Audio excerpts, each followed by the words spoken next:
Great. Good morning, everyone. Thank you so much for joining. Welcome to the 11th Annual Austin Electricity Conference, or AEC, as we all love to call it.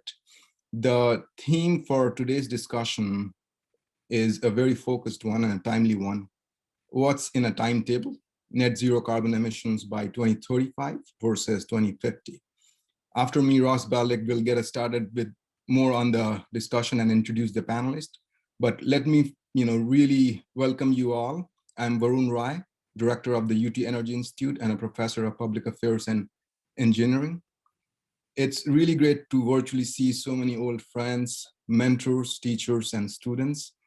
Needless to say that these are very unusual circumstances, and our initial plan was to be hopefully able to host this in person, but we look forward to returning to normality in a few months, and certainly hopefully by next year this time. But one of the silver linings of the Zoom era is it does allow for a broader audience to potentially participate in particular. Special welcome to people from around the world attending their first AEC. We know that we had signups from Australia, Europe, South America, and other places. So welcome to you all. Since its beginning in 2011, AEC has always been a collaboration between 4 schools at UT Austin: School of Business, Engineering, Law, and Policy. It's indicative of the integrated interdisciplinary view we take at UT, especially on energy issues. Not always is that easy to do, but when you have a set of colleagues as wonderful as David Edelman, David Spence, and Ross Baldick, who are co-organizers with me for this conference, it becomes a really joyful journey. I would like to extend my special thanks to the KBH Energy Center at the Macomb School of Business, in particular to John Butler, Marisol Rodriguez, and Mackenzie Jackson for supporting the event in all possible ways. For those who have been to AEC before, and for the information of those who are joining us for the first time, one of the hallmarks of AEC is really deep discussions. This is a conference, this is a discussion where the audience itself is the expert. It's an expert audience, and we use our expert panelists to get us started, to put some issues on the table, and that's just the beginning. If you noted, we have the time allocation for the panel is over 2 hours, and that's basically to really have a lot of discussion.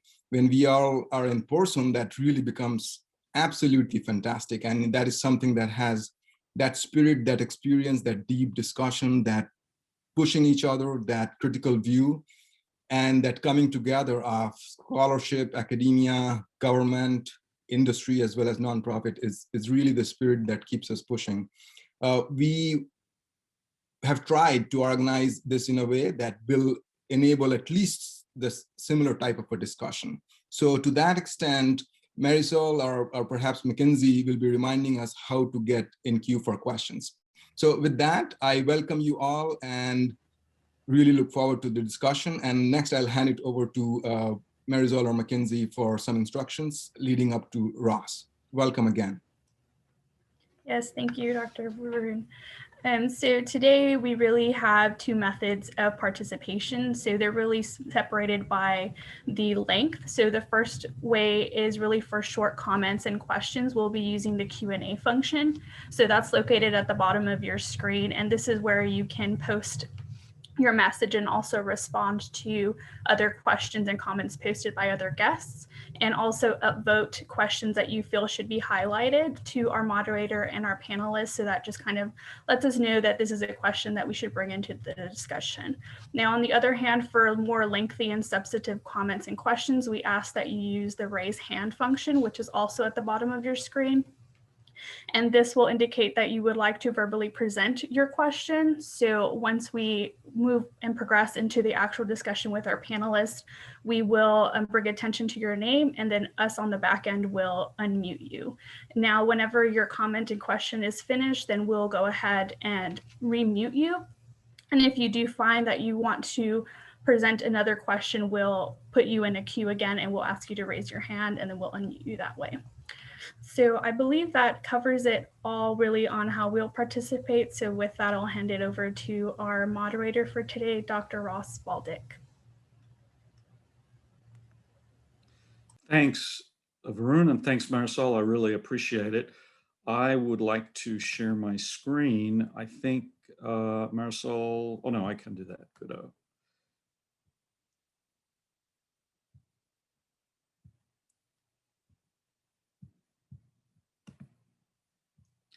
That scary moment when one is trying to share screen and one hopes that it will really work, huh? Okay, I think we're on board. Let me welcome again, everybody, and I'm super pleased. I'm not pleased that we had to do this conference virtually, but I am super pleased that the virtual conference format has given us the opportunity to invite people from a far field, much further than we normally have. As Varun mentioned, I believe we've got attendees from Australia to Europe to South America. Given the time zone difference, the Europeans and South Americans will be pretty comfortable, but any Australians who are turning up, I appreciate that you're proving to us that even with a virtual conference, you can get jet lagged. So since it's, I think, about 2 or 3 a.m. at the moment in Australia. So today our panel is going to be what's in a timetable? Do we try to get to and what are the implications for net zero by 2035 or 2050? As Varun and Marisol introduced, I'm a Professor Emeritus in the Department of Electrical and Computer Engineering at UT, and I am very pleased and proud to be able to chair this session today. The format's, of course, because we're on Zoom, a little different to usual. And for those of you who have been to previous conferences, you know that we usually have 3 or 4 panels. We're just going to have one this time. But I do hope, echoing Varun's comment, that there's a lot of discussion and that you, the audience, really make the expertise. So let me summarize what we had in mind for the panel.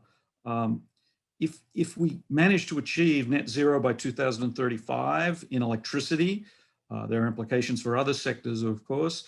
This would presumably avoid more of the risks of climate change, of effects to our world, but also for those other sectors, help the transition to net zero by 2050 for other sectors. Delaying it to 2050 probably means delaying the electricity transition to 2050 probably means other sectors will be even further delayed. Well, to do it by 2035 or even for 2050 for that matter, what are we going to need? Obviously, renewables already play a part. Batteries are rapidly becoming more deployed, although still orders of magnitude less than perhaps what would be needed to fully support renewables. We have existing nuclear. There may not be many prospects for new nuclear anytime soon, but in the medium term, that might be a possibility. Carbon capture and sequestration, various folks in various institutions, including at the University of Texas at Austin, are looking at carbon capture and trying to develop the nuts and bolts, or the chemicals, I should say, for dealing with it. We might have other storage options. We might even try to have negative emissions. To the extent that we do it by 2035, we're likely to need to shut down fossil thermal plants before the economic lifetime is exhausted. And one issue that needs to be dealt with is who's going to pay for that. At some level, society as a whole will pay for it, but really what I'm asking is who is going to be the directly on the hook for it. So with that as a general introduction, let me outline a few points, which I hope will help us to weave together the panelists, who I'll introduce in a few moments, and then get us started for the real action. So one thing to think about is the short term versus the long term. Another thing to consider is that, as well as the technological issues that engineers, let's say, often think about, there's a political and social dimension. Even without that politics, the technical issues in power system planning are pretty hard, predominantly due to, or partly due, I should say, due to uncertainties. Furthermore, if there was only one way to get to decarbonization, perhaps we could just decide to do it, but there are multiple pathways to decarbonization and real trade-offs amongst those pathways for various sectors.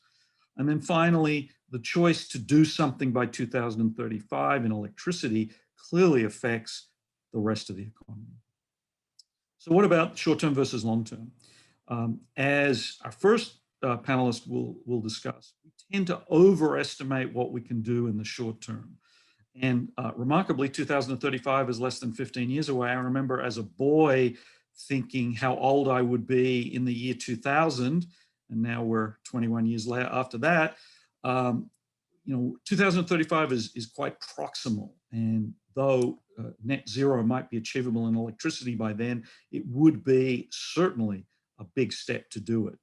On the other hand, 2050 is more like 30 years, and we might be able to go a lot further in 30 years, in part, a lot further than we expect, in part because changes over those sort of long terms we tend to underestimate. Part of those underestimations and overestimations have a technical prediction characteristic, but there's also a political and social dimension. And one of the points of our interdisciplinary Austin Electricity Conference is to understand that there are always different points of view, different dimensions. And in particular, it's not enough to propose the technical solution. I think most people in the audience, there might be some exceptions, would understand that carbon pricing is an obvious technical solution to facilitate, in other words, necessary but not sufficient, to help with decarbonization. But despite all of the wind of all of the academics, including me, berating that issue, it has very difficult US politics. I would note that the American Petroleum Institute seems to have embraced the idea of carbon pricing. So maybe what seemed impossible 15 years ago, namely getting a carbon price in the US, might be achievable in another 15 years. In other words, another example of under versus overestimating short and long term. But the point remains that it's crucial to think about the politics. And one of the issues in the politics is the incumbents versus the new entrants.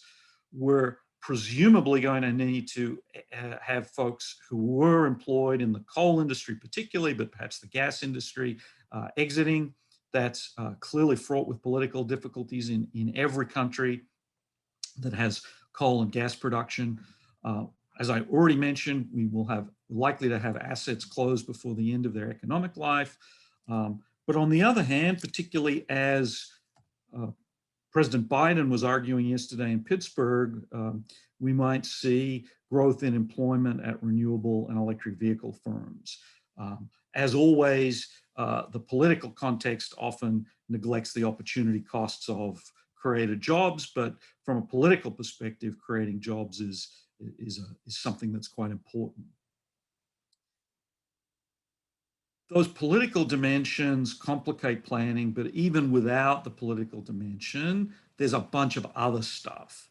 Decisions have been constrained by technical issues, economic issues, regulatory issues, and by the history of what has been developed previously. And they're also subject to pretty significant uncertainties. Historically, those uncertainties would have been, for example, demand growth. But now we've got climate change, which further increases those uncertainties. And that probably means that we need to think about, step away from trying to imagine an optimal future and to use Herbert Simon's great phrase, a satisficing solution or perhaps a robust solution needs to be explored that can be useful, head us towards net zero over a range of future realizations of uncertainties. And that means that because there's multiple pathways, we need to think about which are the most robust, technically, politically, scientifically. These alternatives include high or low electrification of vehicles, of buildings, high or low growth in renewable capacity. And all of these things have implications for the achievable date for net zero. And furthermore, the achievable date for net zero in electricity interacts with the rest of the economy. Great examples of that are electrification of transport and heating, which I alluded to in the previous slide. But of course, the daily and seasonal timing of renewable production, to the extent that that becomes the major contribution to decarbonization, poses serious problems. California already experiences it. Australia already experiences it and has, with new inverter standards, got the capability to switch off rooftop inverters. Message to California, you might want to think about that. But that challenge also comes with the opportunity of potential new uses for the excess. I've written about trying to pre-cool buildings when the sun is shining to avoid evening use of air conditioning. But my colleague Michael Baldick in chemical engineering, for example, has been seriously looking at how chemical processes can adjust their consumption to better match renewable production. And more broadly, to the extent that we want to get into a hydrogen or ammonia economy, we can think of electrolyzers and other equipment that operates when the sun is shining, let's say, or when the wind is blowing. The timing of decarbonization of electricity, because it interacts with these other potential uses, because it interacts with transport and heating, is going to affect the timing of the overall economy, making decarbonization of electricity perhaps a linchpin for the rest of the economy. Let me now turn to the panelists and get down to the real business today. We have 5 panelists: David Victor, John Wyant, Eric Larson, Stephanie Ross, and Michael Hogan. I'm going to briefly introduce each of them right now, and then I'm going to turn it over to them in turn to present some brief introductory remarks. We will then, at the end of the remarks by all 5, have a very brief break, 15-minute or so, and that break will be your opportunity to put your hand up if you have a comment that you want to raise for substantive discussion. So first, I'm very pleased to have Dr. David Victor from the University of California, San Diego. He's a professor of industrial organization innovation at the School of Global Policy and Strategy.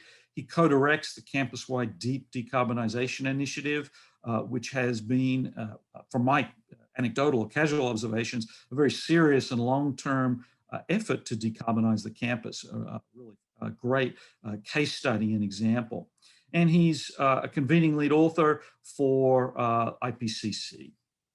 Second panelist, and I'm introducing them in order of how they will present, is Dr. John Wyant. He's at Stanford University and a professor of management science and engineering, director of EMF, the Energy Modeling Forum, and a senior fellow at Precourt, and he's also with the School of Earth Sciences. His interests are on diagnostics and uncertainty characterization in modeling energy and environment, also including technology assessment and strategic planning. We might say broadly optimization methods in that context. Dr. Eric Larson is at Princeton University, a senior research faculty member with the Andlinger Center for Energy and the Environment, and like our conference as a whole, has a very interdisciplinary perspective with engineering, environmental science, economics, and public policy in his remit, and he co-leads Princeton's Net Zero America study. Next, we have Dr. Stephanie Ross, who's with the Brattle Group and is associate at Brattle with expertise in power systems engineering and wholesale markets, wholesale electricity markets. And she's been addressing economic questions concerning the transition in electricity to clean energy with several specific contexts. For example, capacity expansion in New York, electric vehicle forecasts, and energy efficiency and demand flexibility. The 5th panelist is Michael Hogan, who is with the Regulatory Assistance Project.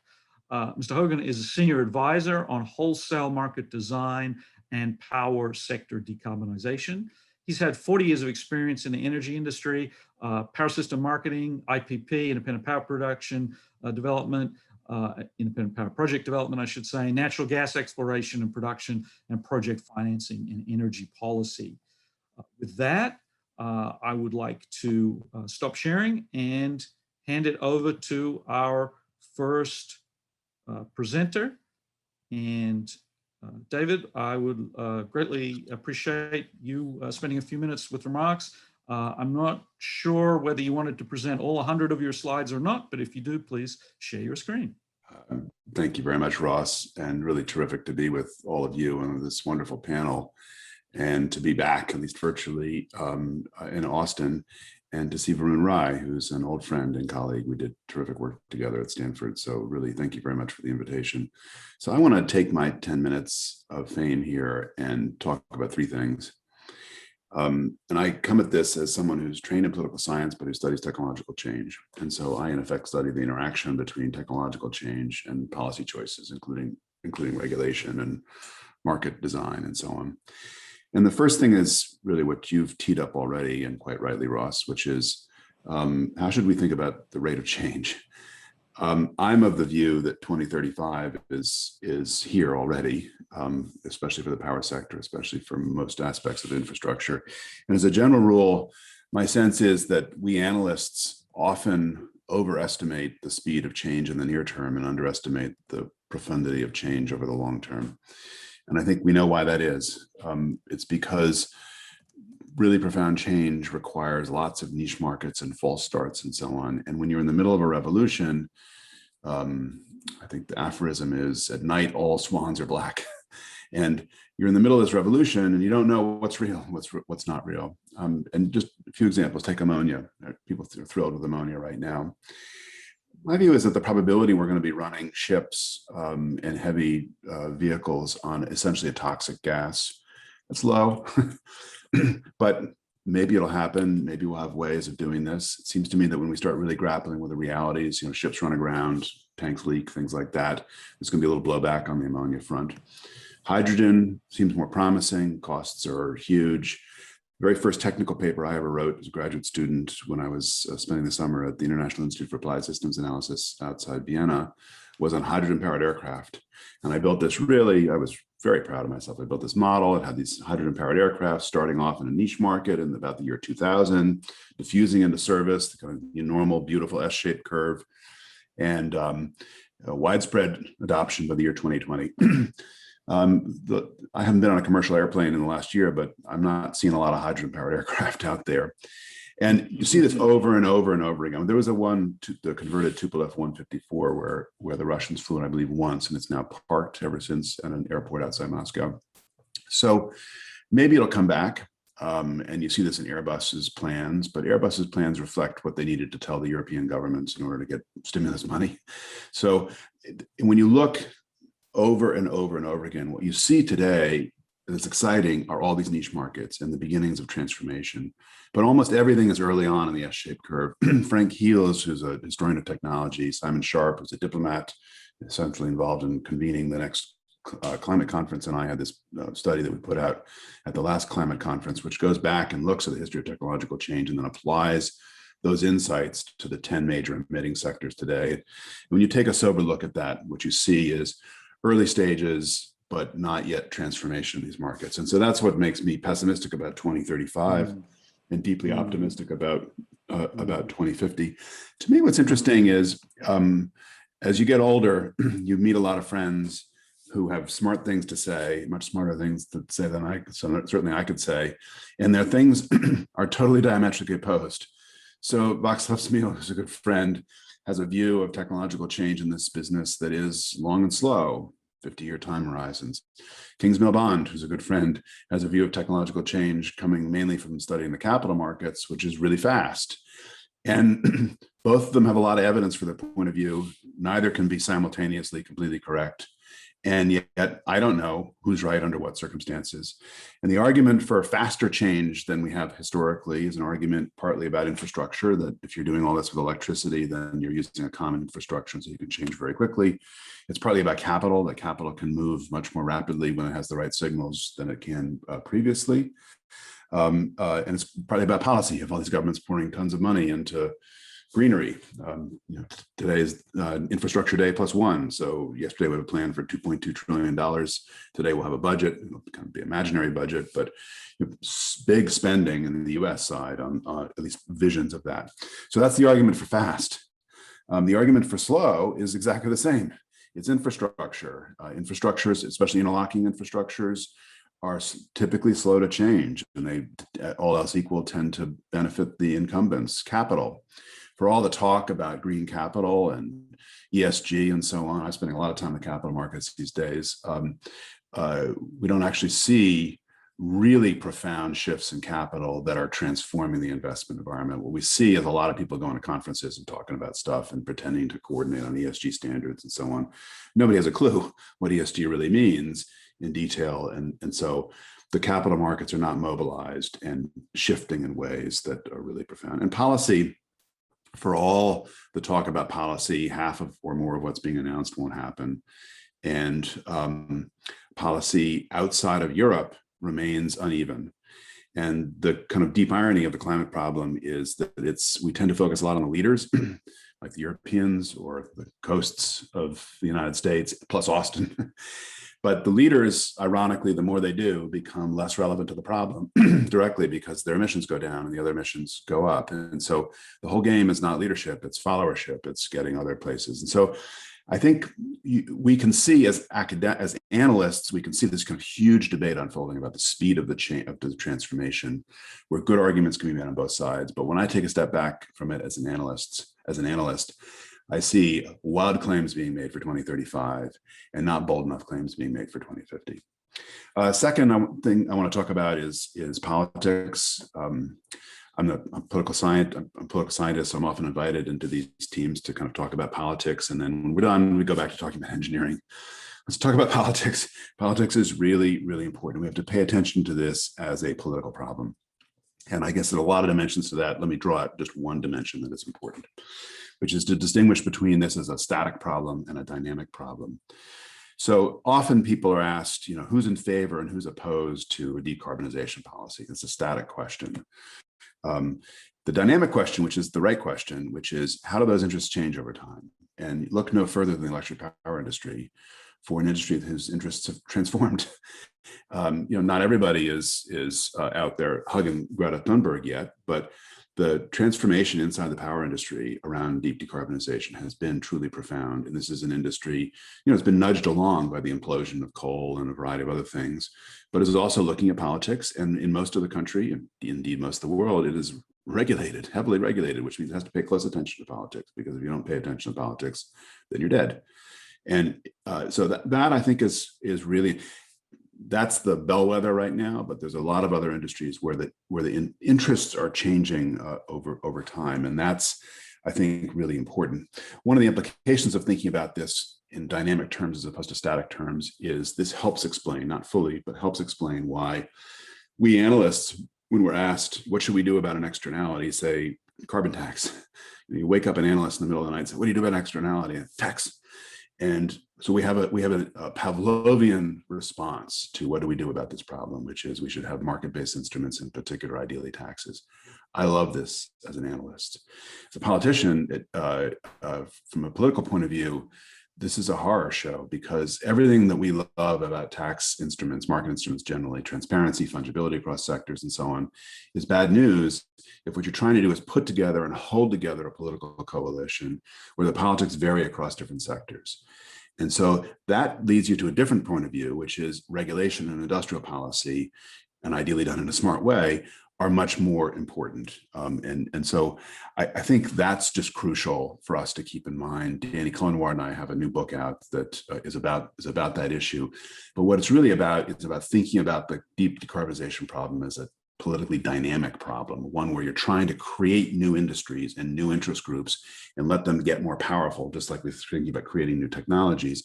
And that's what causes transformation. That process is slow in the near term and fast in the long term.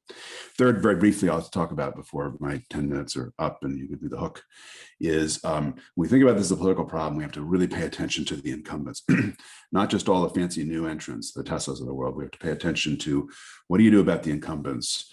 And how do you rattle them to get change? I've been involved in an effort that's quite focused on one major oil and gas company to rattle them to get them to change. How do you create new industries inside their business so that their political interests change? That's part of what's happening in the electric power industry today. And where you can't do any of that, how do you ease them off the stage?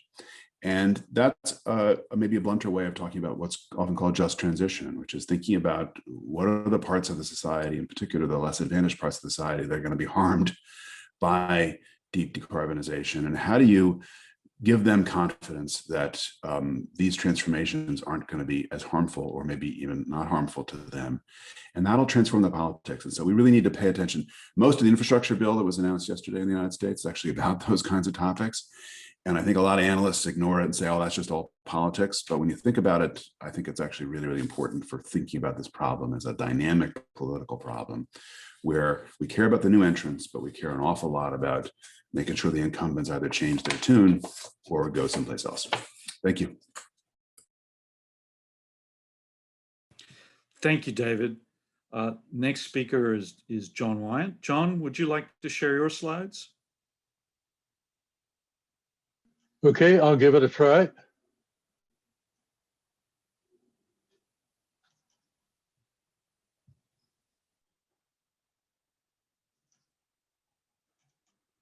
Oops. Is this visible full screen, Ross?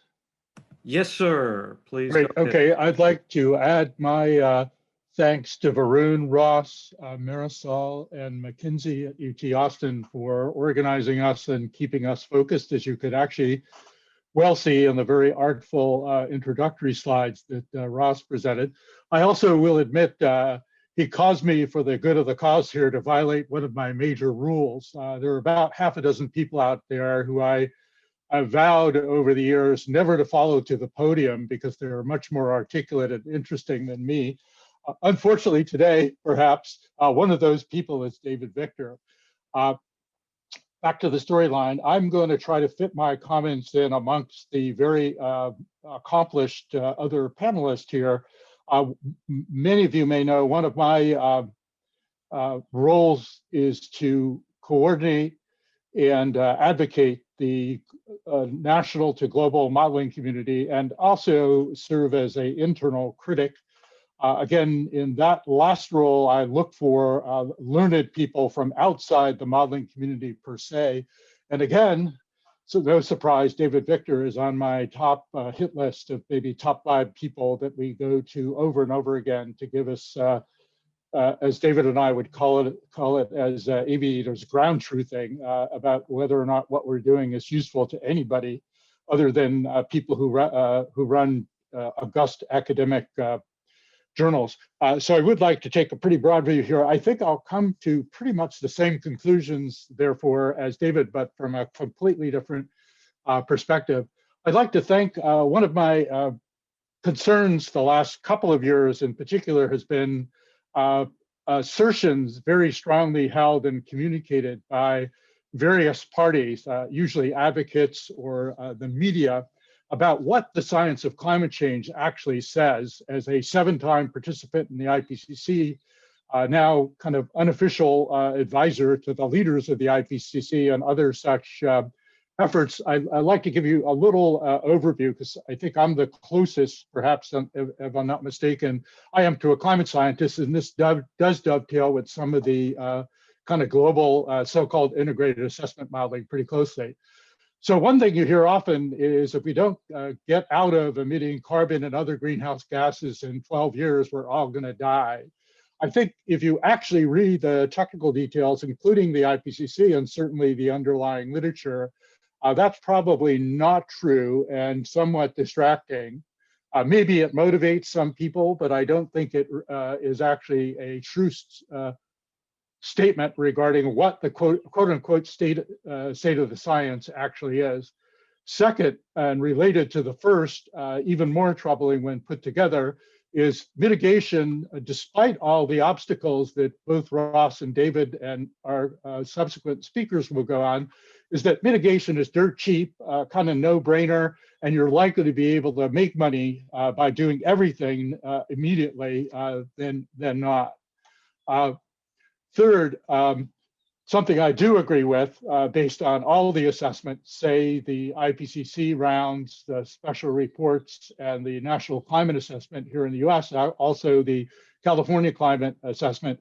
over time, I've been in this game since the mid-90s, and we were worried that nobody was paying attention to really bad things we thought might happen, particularly those related to extreme events, particularly extreme weather events. I think what we've now seen observationally with a little bit more analysis, despite all the uncertainties, is there are troubling trends. So much more aggressive mitigation action will be required. There's no doubt in my mind about that. Again, looking at the mitigation side of the ball, deep mitigation will not be easy. I think one thing I criticize often are inspirational gurus in this field is not that mitigation is impossible, hard over some period of time to get very, very low, but it's going to be a no-brainer, and we're all dumb as can be for not seeing that and immediately implementing. I think David gave you just a teaser from his perspective, which is a good one, about why it may not be all that easy. The other thing related to that, probably I don't need to mention this to a group in Texas, is we are already not well adapted and not able to cope with extreme weather events and other extreme natural hazards, if you will, at current levels. Those will get worse due to climate change. Population and migration will also contribute to the worsening. I have no doubt about that. Exactly how fast is a little bit more of an open question. So I come down to there needing to be tough trade-offs made about how far and how fast we go on the mitigation side against the increasing threat of climate change and other anthropogenic forcers, if you will, on that.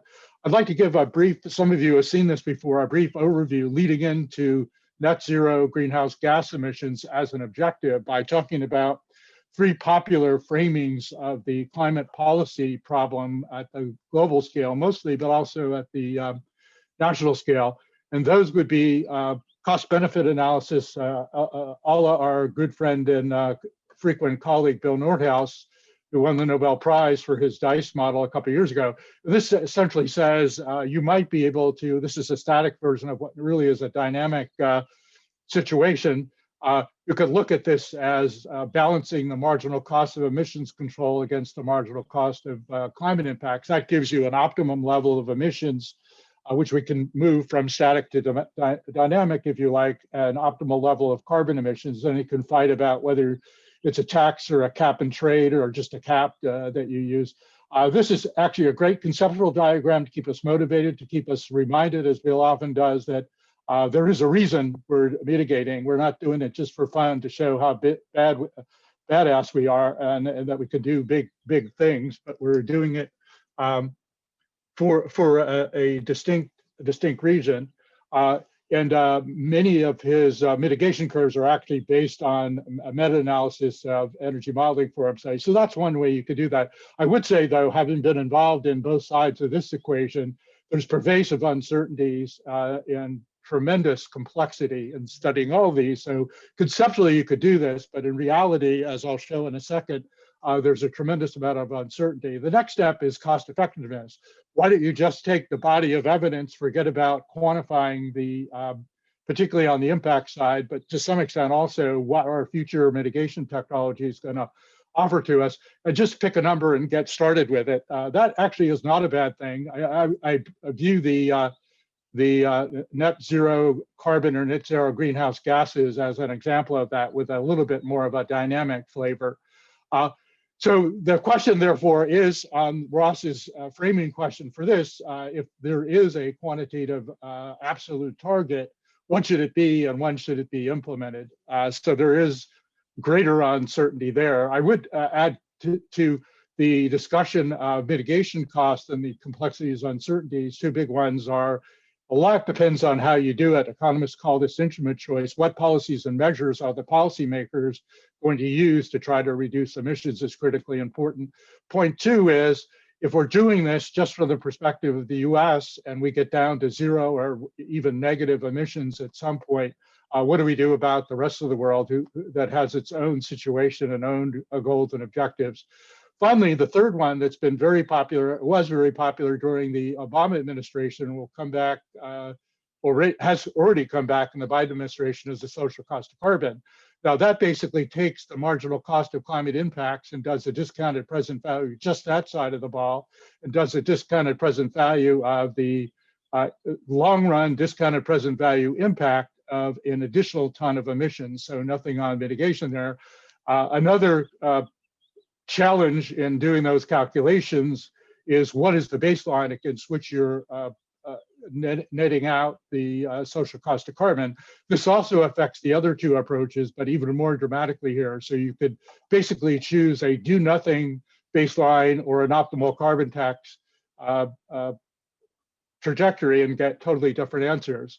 So the problem with any of these three methods is great complexities, pervasive uncertainties. I could go through these complexities and uncertainties, and I'm happy to do that in the Q&A session. On the greenhouse gas mitigation side, the damage projections, and my personal favorite, the integration of cost and benefits, having co-edited a book 20 years ago with Paul Portney on the social rate of discount and intergenerational equity.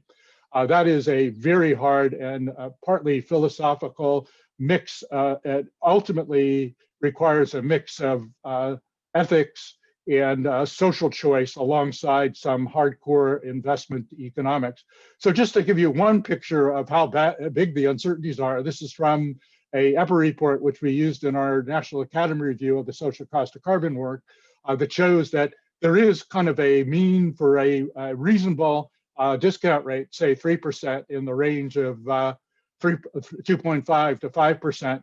There is a number here like $42 at one point. I forget which round, but it's around that now, which is a good number. And you might want to use that to start motivating policies in a disaggregated kind of Victor Cullenward way. On the other hand, this diagram makes clear that the discount rate is a social choice and shouldn't have been put in the probability distribution, number one. Point two, more importantly, that there's a tremendous range. If you want to look at a tipping point scenario, which only one of the three social cost of carbon models did, you're up to $123. So I've been known to say it's $42 for the social cost of carbon plus or minus $42. And then you probably have some sense of where the peak of the distribution is, but some of these distributions are pretty darn flat. So maybe net zero emissions is a better objective than cost benefit analysis, cost effective analysis, which is picking a target or the social cost of carbon. But maybe net zero emissions is an even better one, particularly when you look at the time profile required. But to me, the question of when net zero emissions faces many of the same challenges. And in the analytic side, depending on which study you look at, the last 10 to 20%, maybe even 5, I'm told now, of emissions are extremely, extremely hard to cut. So I wonder if kind of getting closer sooner to net zero emissions is even a better goal than picking either 2035 or 2050.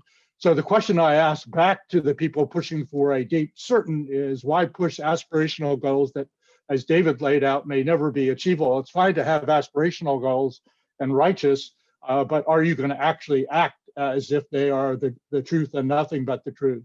So I ask, is this simply letting the perfect be the enemy of the good and useful and not doing all the easy things to do in hopes of organizing things and pushing hard, perhaps too hard, for the really, really, really hard things to do? Thank you very much. Thank you, John. Very, very compelling and interesting compliment to David's position. I'd now like to ask Eric to share his screen, and we'll hear a little bit about some of the specific pathways that might be in our future.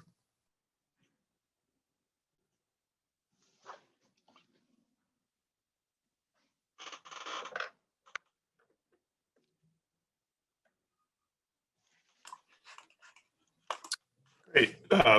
Thank you, Ross, and thank you, Varun, Marisol, and Mackenzie for organizing this session. Thank you for inviting me. I'm happy to be here. I'm going to share a little bit about a study that we finished recently called Net Zero America, Potential Pathways, Infrastructure, and Impacts, that looked at the pathways for getting to net zero emissions economy-wide, not specifically for the power sector, but economy-wide by 2050. This was a pretty big study. We took 2 years to do it. We had 18 folks working on it. It's a 350-page report, and I'm going to show you, I think, 3 or 4 slides. So there's a lot more behind it, and I would encourage you, anyone who's interested, to go to the website there to take a look. But the objective in our study, there were a lot of folks talking about net zero and beginning to make pledges about getting to net zero, both governments as well as companies and others. But our sense was that there wasn't a really clear understanding of what that actually looks like. And so what we wanted to do was to paint as vivid a picture as we could, sort of a visceral picture at a human scale. Let me just put this into presentation mode. There we go. Really paint a picture at a human scale of what this would look like, and thereby be able to sort of assess quantitatively sort of the opportunities and the challenges involved. And so there's a lot of detail in our report, which I'm not going to touch on in my initial comments here. If we have a chance later, I'll show you some of the mapping that we've done, but I'll keep it at a high level. And we made a point of not making any policy recommendations that would be needed to achieve the net zero goal, but rather to paint a picture of several different, five different pathways that are quite different in terms of the design of the transition, 30-year transition, and put that out for others to think about what the policies would be needed. And as a result of our study, there's been a lot of interest, not only in the US, but around the world. And we're actually encouraging folks in other countries to do similar sort of fine detailed studies. There's a Net Zero Australia project now that's been launched that has similar goals to ours.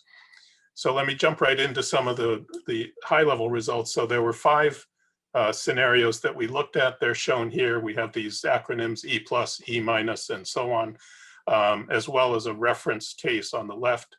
This is showing electricity generation over the transition period. The reference case is essentially no new policies based on the annual energy outlook of the EIA. We have the E+ and E- scenarios, which represent an aggressive electrification of buildings and vehicles in the one case, and still aggressive, but less aggressive in the E- case, but not a lot of other constraints placed on the supply side in those 2 scenarios. We have a third scenario, the E-B+, which adopted the lower electrification rate, but on the assumption that we would need more fuels, we allowed a larger contribution from biomass energy. And then the final 2 on the right, we sort of pushed and pulled on the role of renewable, in particular wind and solar. In the RE- case, so this is a high electrification assumptions with a constrained renewable energy growth. We constrained it to solar and wind growth that would be no faster than we've achieved at a record rate in the US previously, which happens to be last year, about 35 gigawatts of solar and wind combined. And then in the RE+, we required 100% renewable energy by 2050. And in that case, we also didn't allow carbon capture, didn't allow carbon storage, and we also phased out nuclear. So you have quite a variety of scenarios across the board here. And you can see in the case where we limited renewables, the constrained renewable case, RE-, you see nuclear energy grows quite aggressively towards the second part of the second half of the transition. But if you look across all of these, just looking out to 2030, by 2030 in all of them, they're quite similar. A little bit difference in the RE-, but about 50% of our electricity is coming from solar and wind by 2030. That requires on the order of 600 gigawatts of new capacity to be installed, which is on an average rate is 55 to 60 gigawatts per year, again, which exceeds our historical rate. And importantly, the transmission capacity would need to be expanded by about 60% to accommodate that added wind and solar. So looking at what the carbon intensity would be of these 5 scenarios for the electricity sector, this is a question that I hadn't asked before being invited to this meeting, because we were looking economy-wide at net zero target. But if we look at what the electricity sector was doing, we see that the 2035 we reach net zero for the less high electrification cases. So in fact, and then we go below zero beyond that. And so this is a situation where we're using more fuel than electricity, or more fuel than in the high electricity cases. And so we're requiring more work out of the electricity system to reduce our emissions. So we essentially get negative emissions from the electricity sector over the transition period. When we aggressively electrify in the E+ scenario, we see that we don't reach the zero emissions by 2035, but rather closer to 2050. So by aggressively electrifying, we allow the electricity sector to not work as hard to get the reduction in emissions, essentially. So that was an interesting result. And let me advance the slide. Yeah, so this slide, just really quickly, this shows the annual rate of addition of solar and wind in each 5-year period across the transition for all of our scenarios. It's a little bit busy, but the main point is that in all of the scenarios, except for the RE-, the renewable constrained one, we are building solar and wind at record rates annually, and those build rates are growing year on year, going out through to 2050. And you have some comparative metrics on the right-hand side there that show you these are quite aggressive goals, even to reach the case where we don't get to net zero electricity sector by 2050. And just as a final slide, so there's a lot of elements in our study that we've looked at. I've just touched on the solar and wind capacity here, but this is a spider diagram that sort of shows you the rankings, an ordinal ranking of the challenges involved in these various pathways. So if take the blue line, for example, is the RE+, that's the 100% renewable by 2050. And you see that the installation rate of solar and wind capacity is at a maximum. The voltage, high voltage transmission builds, mobilizing the labor and the capital that would be required, those are all on the high side for that particular scenario. But on the other hand, CO2 storage is not a challenge in this scenario. And other aspects of the scenario are more, perhaps less challenging than in other scenarios. So the point here is that there are trade-offs among these pathways. And the trade-offs are going to be determined by things of the sort that David was talking about, the politics and sort of society at large.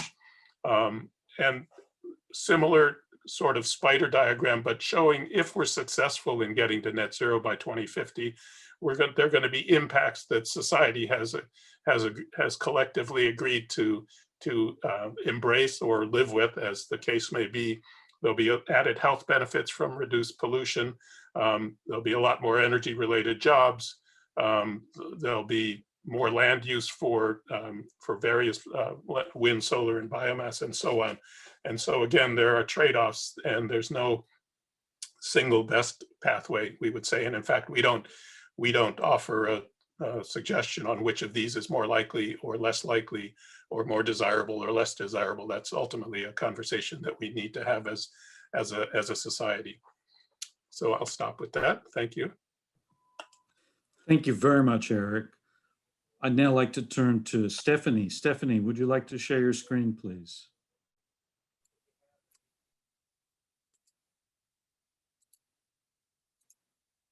All right.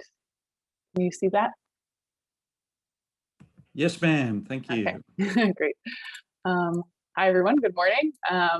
And yeah, thank you to Ross and Varun for the invitation to speak here. And very pleased to be following up on some great discussion already. Sort of similar to what Eric just presented, I'll be showing some modeling results from a particular study. And here the scope's a bit narrower. We were looking at New York specifically and how they can achieve their zero emissions target by 2040. So let's dive in here. So New York has pretty aggressive decarbonization goals.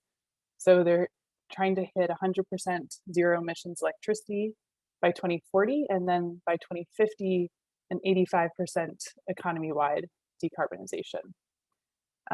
In this chart on the right, you can see historical emissions from the different sectors across the economy, and just a linear emissions trajectory showing the decline to 2050 that's needed. And you can see that electricity generation in purple actually contributes a relatively small portion of the emissions in New York already. So what this implies for the economy-wide goal is that likely New York will need to rely on electrification of vehicles, heating in buildings to help achieve the economy-wide goal. But adding those new electrical loads to the system just makes the decarbonization of the grid a little bit more challenging. So that's one of the sort of things we were trying to address in this study. So in terms of who we were working with and what the purpose of the study was, we were working with the New York ISO, and they were interested in this modeling grid resources required out to 2040, particularly interested in the reliability implications and market design implications. So some of the key questions we were looking at were, what are the new resources that will be required, such as renewables and storage? What will the impacts be on the current generation fleet, such as nuclear and gas? And of course, how electrification could sort of change the overall trajectory for the system. So one of the key challenges for any decarbonization study is really modeling the 100% decarbonization when that, whatever year that occurs in. So in New York, the target is 2040, because there's this significant challenge of balancing, renewable supply and electrical demand. So the chart on the left here shows what we call the hourly balancing challenge. So this chart just shows one sort of example summer day in New York, where we have over generation in the middle of the day when the sun is shining, and then you can see sort of a gap in generation where red is showing the load, system load, and you can see there's a gap in the morning and in the evening when the sun has set. But the hourly balancing challenge is really, something that, from my perspective, is relatively easy to solve. We have batteries, load flexibility that can provide what is relatively short-term energy balancing. The true challenge is shown on the right, where this is really an illustrative diagram. If we had a system powered entirely by renewables, and now the time scale here is the full year from January through December, and we see, in shoulder months when there's relatively low load, we have over generation. We actually have more wind generation, at least in New York, during those months. And then in the summer months, we see not enough generation to meet load. And so what's really needed here is, new technologies that can provide either seasonal storage or some kind of zero emissions dispatchable generation that can fill in that gap in the summer. So like I mentioned, and previous panelists have mentioned, new technologies will be needed, but sort of what technologies will actually be developed is a very key question, and there's a lot of uncertainty around costs, capabilities. So as with sort of any modeling exercise, we modeled a pathway, and in this pathway we chose to model what we call renewable methane, where that is, synthesized methane using electrolysis and methanation, powered by renewable generation from the electricity sector. So, but there are, as I listed here, many other possible technologies to fill, that seasonal storage gap.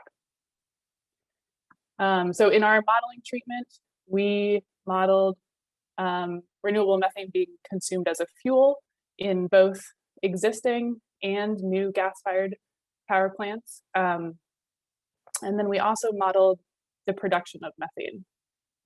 So this, actually added to the electrical load on the system. And we further assumed that renewable methane would be able to be purchased from the interstate gas pipeline. So finally, just getting to some results, and then we'll wrap up. So here we're showing the trajectory of New York's generation out to 2040. So you can see maybe the first thing that you notice is we have a lot of growth in total generation from 2020 to 2040. And that's because in this scenario, we're modeling quite a bit of electrification of load or of vehicles and heating. So yeah, that sort of compounds the amount of renewable build out that you need to meet load in 2040. And then, we see a huge amount of increase in generation from wind and solar, a decline in generation from gas in orange. And you'll note that in 2040, we've actually switched from natural gas to this renewable methane supply. And so, I guess one of the, things to note that's applicable to our topic today is that we, in this pathway, are assuming, some of the current generators can sort of be repurposed. Really, they can, in this case, burn renewable methane just as they have used natural gas in the past. And then lastly, I wanted to point out that at the top of the bar charts, you can see curtailments of wind and solar, and those are actually relatively small in this pathway because we have renewable methane production sort of soaking up the excess supply during the shoulder months. So with my last slide, I'll just do a deep dive on the role that renewable methane is playing as seasonal storage. So the top chart is a bit busy, but it shows our hourly generation from the different resources on the system in 2040. And the top maroon line is the system load. And then the brighter red line is system load minus the load from methane production. So you can see in the peak, actually, I wonder if I can get a little laser pointer. Yeah, okay.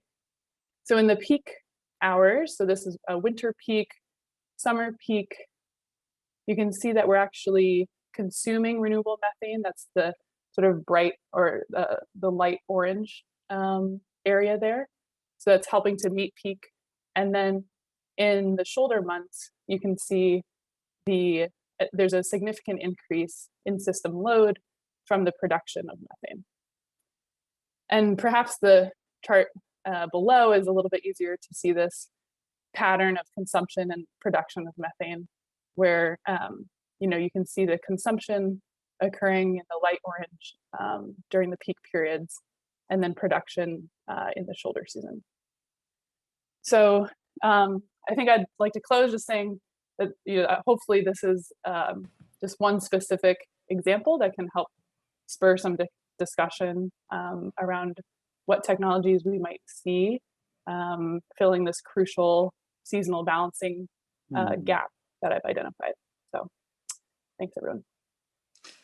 Thank you, Stephanie. I really appreciate the discussion of renewable methane and the interaction, I should say, with electricity. That speaks to the larger point of the interaction of the electricity industry with other sectors.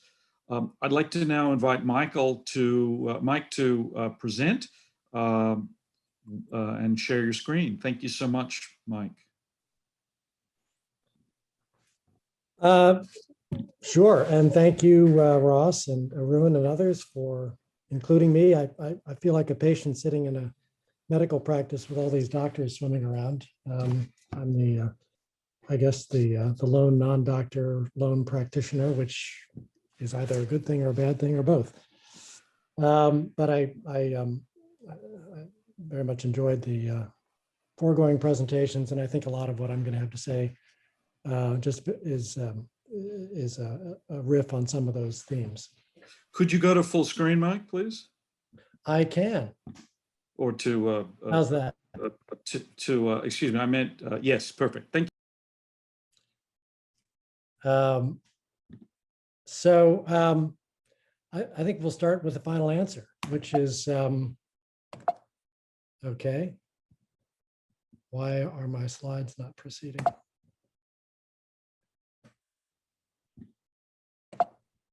You click with your cursor on the slide first. Ah, okay. So the answer, of course, is fusion, as it always is. And of course, that's, as Ross said, that's my April Fool's Day slide. I first heard about fusion when I joined GE in 1980. It's the technology of the future and always will be. And of course, what people rarely talk about is if and when we ever have fusion, how you're going to get fusion to follow variable load without the mother of all storage solutions is a whole other topic of conversation. So net zero by 2035 or 2050 at some level is a question of whether we're going to try to climb K2 or Mount Everest. They are both extremely daunting objectives. K2, of course, mountain climbers will say is the more difficult mountain to climb, but for most of the rest of us, they are equally beyond imagining. I think, as I'll talk about in a moment, a lot of this comes down to whether the goal really is 0, 0 or almost 0. If it's really 0, 0, then and by 0, 0 I mean not including carbon capture and sequestration, which I consider to be a form of offsetting emissions from the power sector rather than a zero carbon power generation technology. If it really is 0, 0, then we probably are going to be very, very challenged to achieve it by either deadline, 2035 or 2050. If it's nearly 0, and we can talk about what that might mean, then the difference really is probably just a matter of money, as it so often is, and perhaps more importantly, the role that demand does or does not play as a partner in achieving it. And of course, as to who pays the money that's going to be involved, I mean, at the end of the day, it's always the consumer or taxpayer, consumer. In this case, in the case of electricity, consumers and taxpayers are pretty much interchangeable. But who pays directly? well, in a place like PJM or Texas, investors will pay directly, as they would in pretty much any other naturally competitive industry. In the Southeast, it'll be consumers will pay directly. So it kind of depends on where you are. So to the major themes and the meat of what I want to say, and I already touched on this, net zero versus nearly net zero is shall we say, kind of an important question. And again, as I noted earlier, when we talk about net zero, and the net piece, I include various capture and sequestration ideas on the power side.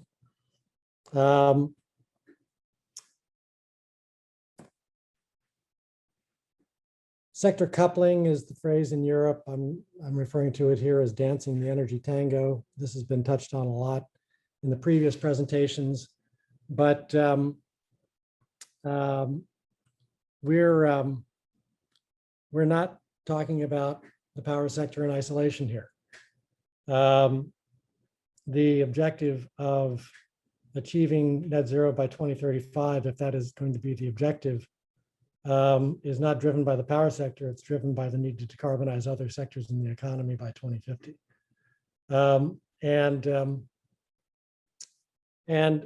that represents obviously a massive change, as Eric presented, in the underlying quantity and nature of demand for electricity.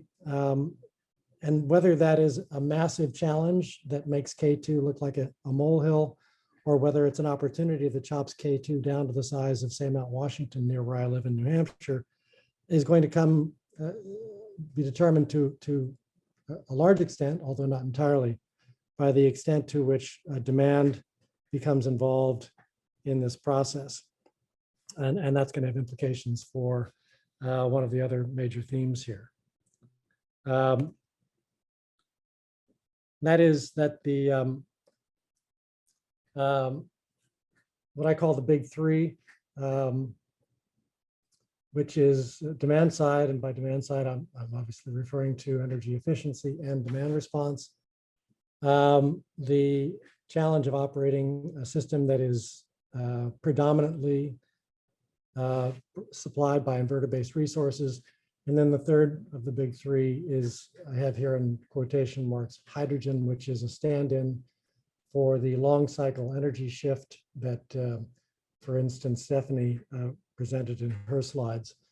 I'm going to focus on the demand side because others have not. I could focus on inverter-based resources, but I think there are others who are better qualified on the technical side to deal with that. And I think there's a lot of progress being made on that challenge. The demand side is the piece that I think is the biggest wild card here.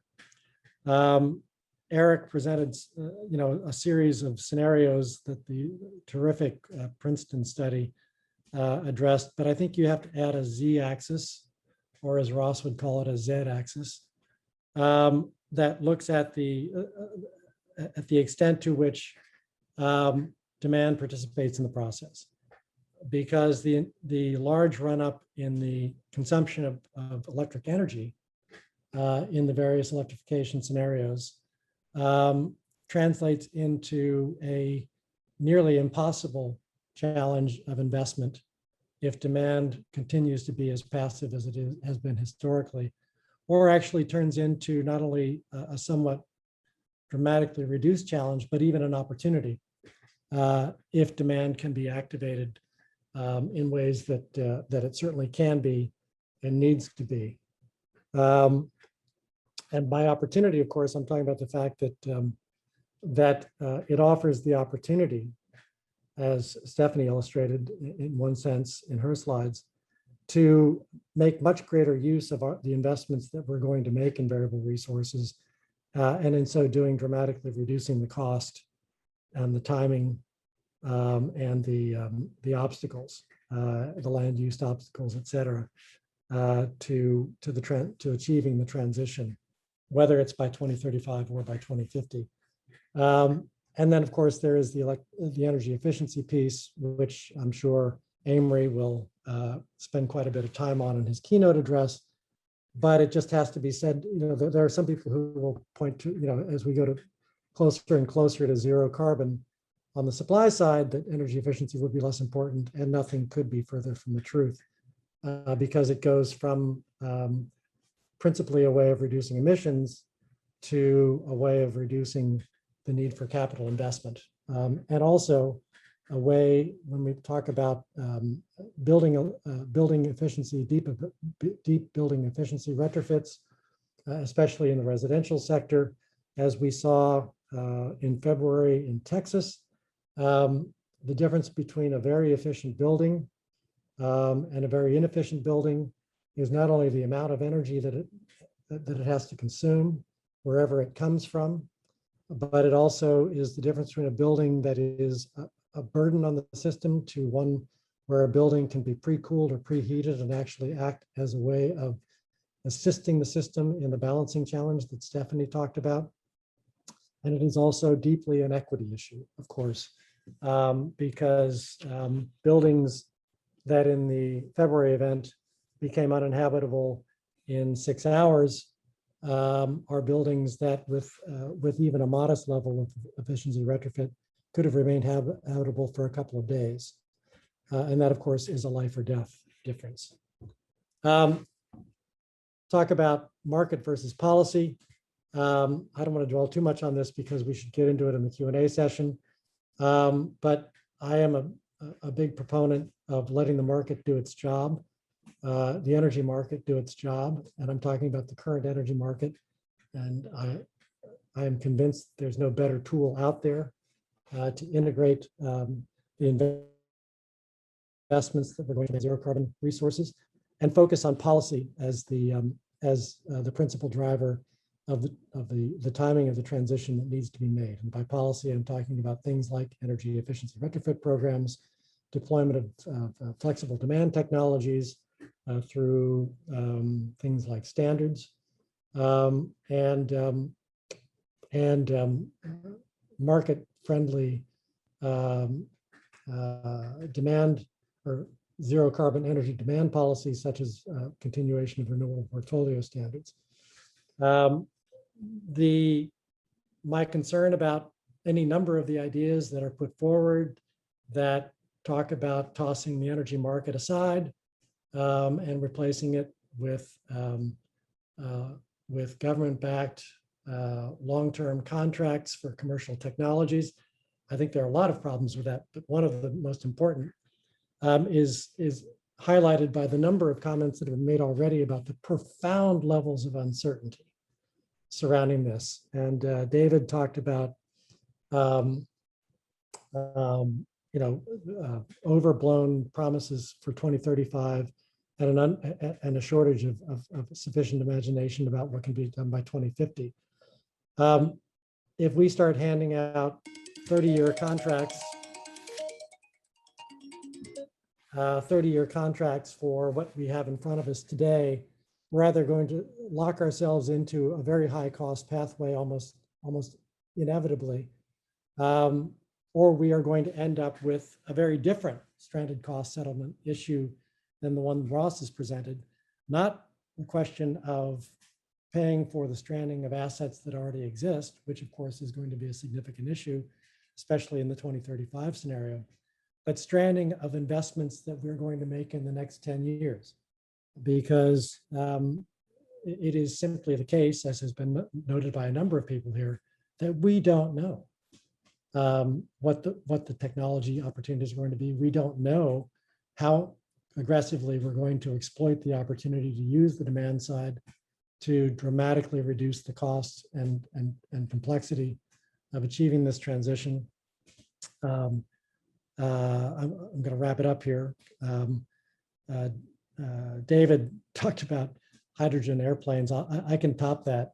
When I was a young technical marketing trainee at GE in 1980 in Lynn, Massachusetts, used to give tours of the museum, the little museum that we had there on site. One of the exhibits was of a nuclear powered airplane, which actually was built and was actually test flown, but never achieved commercial or military deployment for the simple reason that they could never reduce the amount of containment of the reactor to the point where pilots could get checked out on the airplane before they received a lifetime of exposure to radiation. So there are a lot of kooky ideas out there. Some of them quite obviously would never see the light of day. Others will surprise us, not may surprise us, others will surprise us. And I think we need to let the market, when it comes to commercial technologies, do what it does best, and focus on policies that keep our options open, that multiply those options, and that drive us in the direction that we need to go. And finally, and this will be my last point, we need to make sure we keep in mind the difference between reliability and resilience. We actually have very reliable grids versus the standards, and I know people will want to talk about Texas, and I'm happy to talk about that. There's a lot of schadenfreude about that the ERCOT market model was responsible for that. I think if you drill down, the case for saying that is essentially non-existent. The problem in Texas was one of governance, regulation, and the abject failure of the natural gas system, and a failure that the excuses that have been offered simply don't add up. It's an alligator ate my homework kind of a scenario. So resilience is not about making the grid itself more reliable. That's actually maintaining the existing level of reliability is relatively straightforward. Resilience is about making consumers less vulnerable to failures in the centralized power energy system. We need to be able to fail well rather than failing badly. And we failed very badly in February in Texas. So I'll just leave it there. Obviously, a lot of this is going to end up being chewed over in the question and answer session. Thank you. Thanks, Mike. Greatly appreciated. So I would like us to break now for about 6 minutes. We'll return at 10 a.m. Central at the top of the hour. If you participants, attendees would like to submit a question, please put up your hand in the bottom of your Zoom session, and we will start addressing them in order when we return at 10. Thanks very much, everyone.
Welcome back, everybody. I would like to now turn to our audience, attendees, for comments and questions to start the discussion.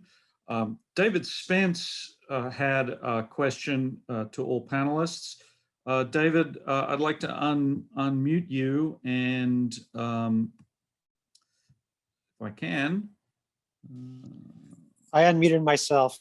Very good, even better. Always good to have self-service. So please, would you want to ask your question? Yeah, I posed 2 questions in the chat and I was unable to work the Q&A function, but I'll ask the first one, I guess. So I used to work in New York State trying to build things, and this is for Stephanie, but my perception of that task is that it's very difficult and you encounter a lot of local opposition to building anything big. That would include transmission and any kind of big power plant. And the modeling sort of assumes that we can sort of get over that hurdle relatively expeditiously. And I wonder, does the state have a sort of an approach or a strategy for dealing with that kind of friction that slows entry into the generation market for new technologies? Yeah, great question. I think I don't have an exact answer about what the state's approach is for, for trying to sort of smooth the friction there. From recent NYSERDA solicitations, what we're seeing is a lot of solar development and a little bit less on the wind front, which might be a reflection of what you're referring to, the NIMBYism. It is a crucial, more on the political side of the coin here, but a crucial problem to get over because, wind is a really good resource for New York, particularly offshore wind, which again, maybe can circumvent some of the NIMBYism issues if sited far enough out.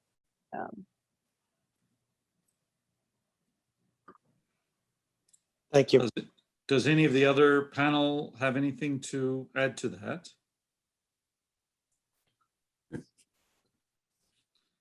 David, you had another question on demand response, and I think I'd invite you to ask that or comment on that because I think Mike has something to say about it.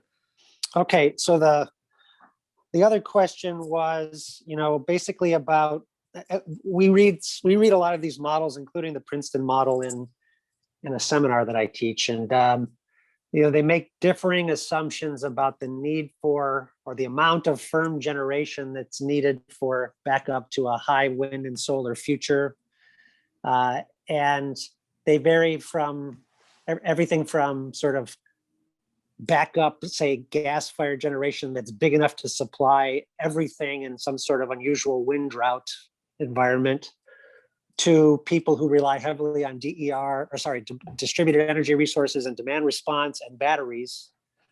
And I guess I'd just love to hear the panelists' take on, since we just lived through a cold snap that killed more than 100 people from hypothermia, I'd love to hear the panelists' take on how we ought to think about that backup function in the future. I know it's a broad question, but love to hear what people want to say about that.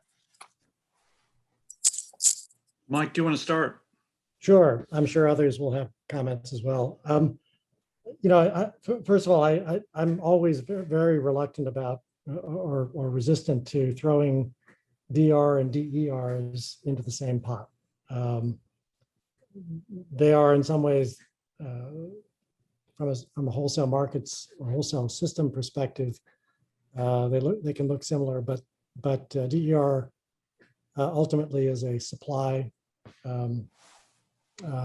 issue, at least the way I think about it. Talking about rooftop solar and distributed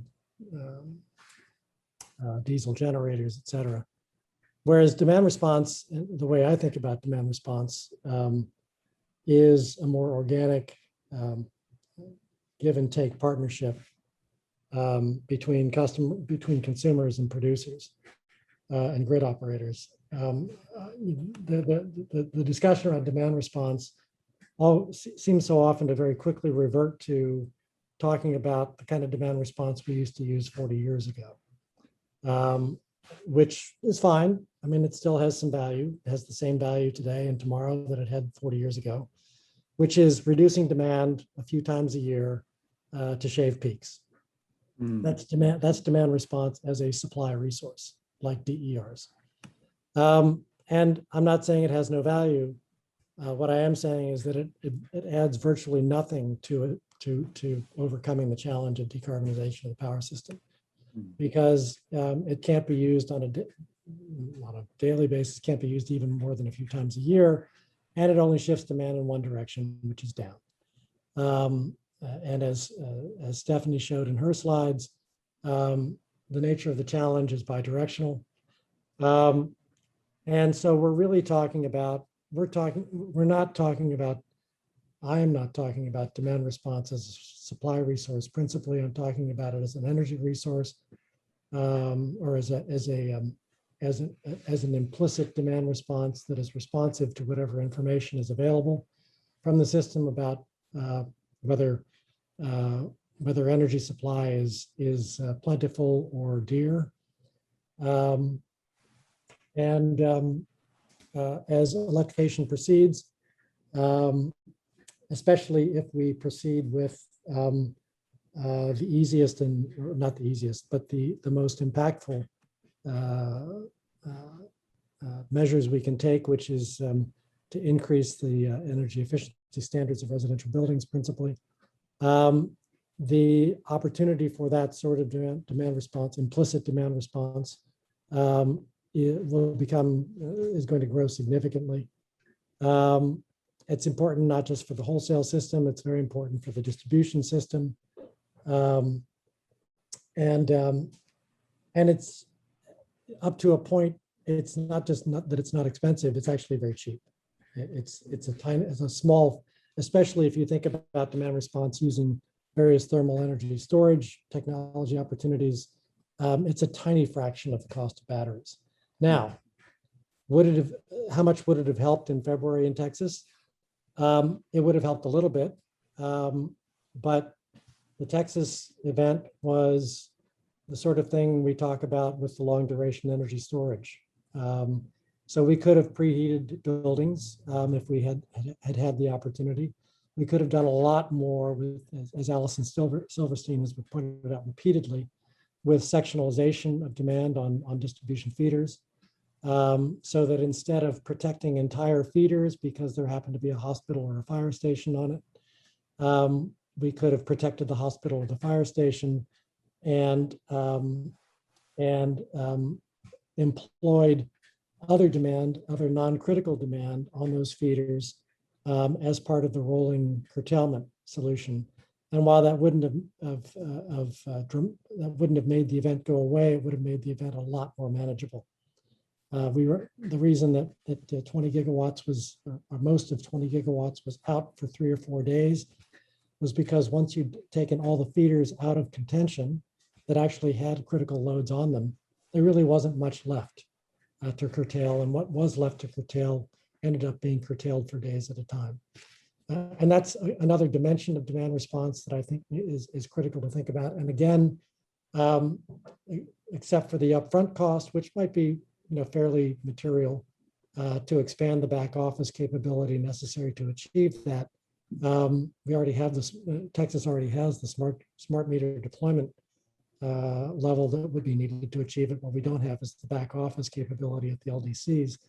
But once you make that investment, again, a very, very inexpensive way of mitigating events like that. But at the end of the day, if you're going to have the system literally not being able to clear, the market not being able to clear for 3 or 4 days, and another example of that is what the Germans call the kalte Dunkelflaute, the cold, dark, and still periods that you can have in Northern Europe for several days, if not a week or two at a time. That's the piece, maybe the one piece that we really don't have clear answers for yet, whether it's hydrogen, whether it's some sort of new nuclear paradigm, whether it's flow batteries. It is going to be it's certainly not going to be lithium ion batteries. It's not going to be simply demand response. There's something else. And there was a dimension of that in the February event as well, which was of course driven by the abject failure of the natural gas system, not the generators themselves. Thanks, Mike. John, do you have something to add to that? And then Eric might have something to add as well. Yeah, I'm going to generalize a little bit across these last two questions by Dave and also put things back on Mike's side. I'll start a little bit general and it'll sound a little bit promotional, but then get back to the specific questions that have been asked. So since I am in part responsible for keeping track of the state of the art on the modeling side writ large at all scales, a job that I used to be able to do on my own pretty easily, but now I can't really keep up and need a lot of help from folks like those on the panel. I would like to bring to the attention of the audience two things going on that I'm involved in. I take no credit for those, but think they will be worth tracking. On the issue of grid integration of renewables and like things, including the trade-offs between renewables and carbon management technologies, the current energy modeling forum study known as number 37 actually is putting high electrification scenarios for North America in a low carbon scenario frame back on the Mike side with specific emphasis and engagement of people from the buildings, industry, and transportation sector.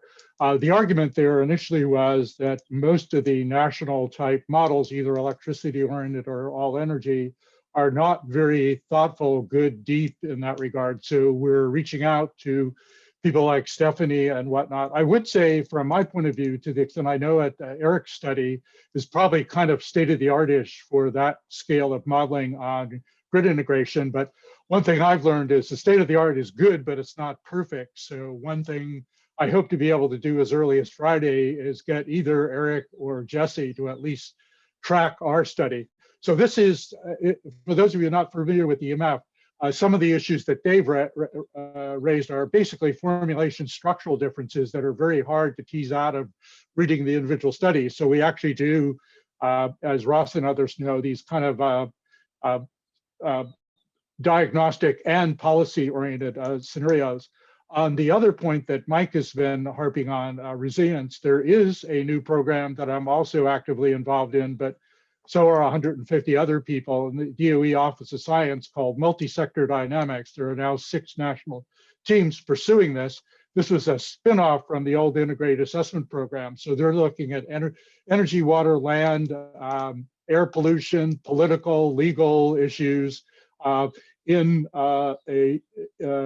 particularly focusing on hazards and resilience. So it's really completely focused that way, redoing all the uncertainties to be extreme event as opposed to central. So for the statistics geeks, not maximum likelihood, but extreme value function formulations. Then too, we do admit that all the people doing that work, maybe a slight, but not too bad. We talk a lot about adaptation and resilience enhancing vulnerability reduction things, but there isn't much research out there. So we are boldly going where no woman has gone before and trying to look at that with great humility and perhaps, again, help from people like Mike and others. I do think, to close, it is probably not a good idea to have individual companies or regulators in one sector responsible for public health and safety writ large. So I do think that's going to require a lot of people from a lot of different perspectives. I do think we, particularly the conservatives, tend to think of markets as solving anything, even to the extent there are public goods out there, Bill Gates or somebody will take care of it. And I think as well-intended as those people are, it's really not their job. And we're always going to be worried if Mark Zuckerberg cares about grid integrity and hacking, or he's just trying to make money. And I don't think there's you've probably seen this guy talking right now, even as we speak, about he used to be in that job at Facebook. and now thinks it's a bad idea to leave it to the IT companies. That's internet. I think the same thing is true in energy systems to the extent that Michael's got us and others focused on that now, and particularly people in Texas are interested. I will put in one personal plug is Varun's running mate, Sheila Olmstead, actually is part of the consortium group I'm in, and she's our lead on coastal flooding, not surprisingly. We also are doing wildfire, which is a new thing. And I've been kidding Sheila that we didn't actually think about extreme cold events, but we ought to. As a defense planner 40 years ago, I think I always worry that we're preparing for the hazards that we know about, preparing for the last war and not ready for the new one. Sorry to take so much time. Thanks, John. Eric, would you like to add to the discussion on this point? Yeah, let me address both of David's points. The first one being sort of generalizing it to the idea of social license to build and do things in sort of a massive scale. And if I can just take 1 minute and show you a slide from our study that drives home the point that gaining social license is going to be critical for this transition, however it happens. And this is the mapping that we did for solar and wind capacity. This is showing what it is in 2020. This is what it looks like in 2030 with transmission added. And by 2050, it looks like this. You can see the offshore wind on the Northeast coast is completely covered. The Midwest becomes a major wind producer. So if we're going to have an energy system, and this is not for the highest solar and wind case. This is one of the lower ones. To achieve this kind of an outcome, we're going to have ways of gaining social license in society to have it go forward. The other point I'll make is on the firm capacity, and show you one last slide. This is across our scenarios, what the firm capacity that we estimated would be needed. And across all of the scenarios, it's not much different than what it is today, but it would be used a lot less. So we have a lot of thermal capacity, but a lot of it is, by the 2050, we're running it on hydrogen, for example, to a large extent. In the one case, we have a fair bit of nuclear. We didn't, in our modeling, we modeled the grid at a fairly detailed level, 41 sample days across the year. But we took a typical weather year, so there were probably none of these German 2-week outages that Michael mentioned that we've captured here. But we do allow for time shifting of EV charging and of water heating as well. So that's a demand response measure that the model can choose or not. And then we also have the option of electric boilers in industry, as well as electrolysis for making hydrogen as a way of soaking up excess power, the way Stephanie's system did in New York by making synthetic or making renewable natural gas. So our model actually incorporated a fair bit of demand response, and it still finds that we need a considerable increase in electricity supply to be able to decarbonize. So I just wanted to add those thoughts. Thank you, Eric. For the next set of questions, I want to turn to Peter Crampton, who has both a substantive new topic to add and Hey, Ross. Yes. Sorry to interrupt. I think David had his hand up for another comment. Oh, excuse me, David. Please, do you want to just interject right now, please? That was an error. Sorry. Okay. No, David Victor. Yeah. So I don't know. What do you want me to do? Do you want me to talk now, or do you want me to wait? If you want to add to the current discussion, please do. Yeah. So I think we have to think about this politically. And I think one of the benefits of the Princeton study in particular is it shows us spatially what's at stake. And I think that what Eric is saying about social license is very important. But let's remember that social license is a diffuse, hard to earn tribal concept. So it applies to communities of people, which we used to think of often as nations, increasingly not. And opposition is acute and local. And that, I think, is in some sense, the fundamental political challenge here when we think about this is, for example, a rapid renewables build out, is you look at the land use implications, just go from 2020 to 2030, let alone in the out years, as Eric just so helpfully showed. I think we have not yet really, we have this kind of political view that once everyone recognizes, the need to decarbonize, the need to be friendly, like all this other stuff that we like generally, that opposition melts and it happens. And that's not consistent with practically any of American politics or politics in any system outside of wartime settings when people can be coerced. And so unless we're thinking about wartime deployment, which seems unlikely here, I can imagine nothing worse for the renewables revolution than actually making the black helicopters real, that we have to think through some scenarios that work out the opposition here. So, for example, will we be seeing something like a new sagebrush rebellion that's about land use, kind of imagine a green version of the Bundy brothers, and that's about land use, it's about cost. You look at the out years of the IRP in California right now, not just the IRP, but more generally the modeling in California, the costs could be very, very significant. And I'm not saying, I want all this to happen, but I'm just saying as a kind of sober analysts, we have to look at the dark side of this stuff. We have to look at the possibility, I would say likelihood, that a lot of people who are environmentalists are going to be horrified by the implications of putting a road on every mountain ridge, which is what's happened now in places that are open, good wind sites that are open for wind development, is you have roadless areas that are full of roads because you need access to the turbines. And we're not thinking like Wayne Gretzky. We're not thinking about where the puck is headed. We're thinking about, we're looking at the puck and saying, hey, wouldn't it be great if the puck were green? David, I think that's a good point. I will observe an anecdote in relation to the astonishing build out of wind in Texas, as part of the competitive renewable energy zones. As people have come to the conference before, the word competitive in CREZ is used in the somewhat unusual sense of socialization of costs, a traditional approach in Texas, as we all know.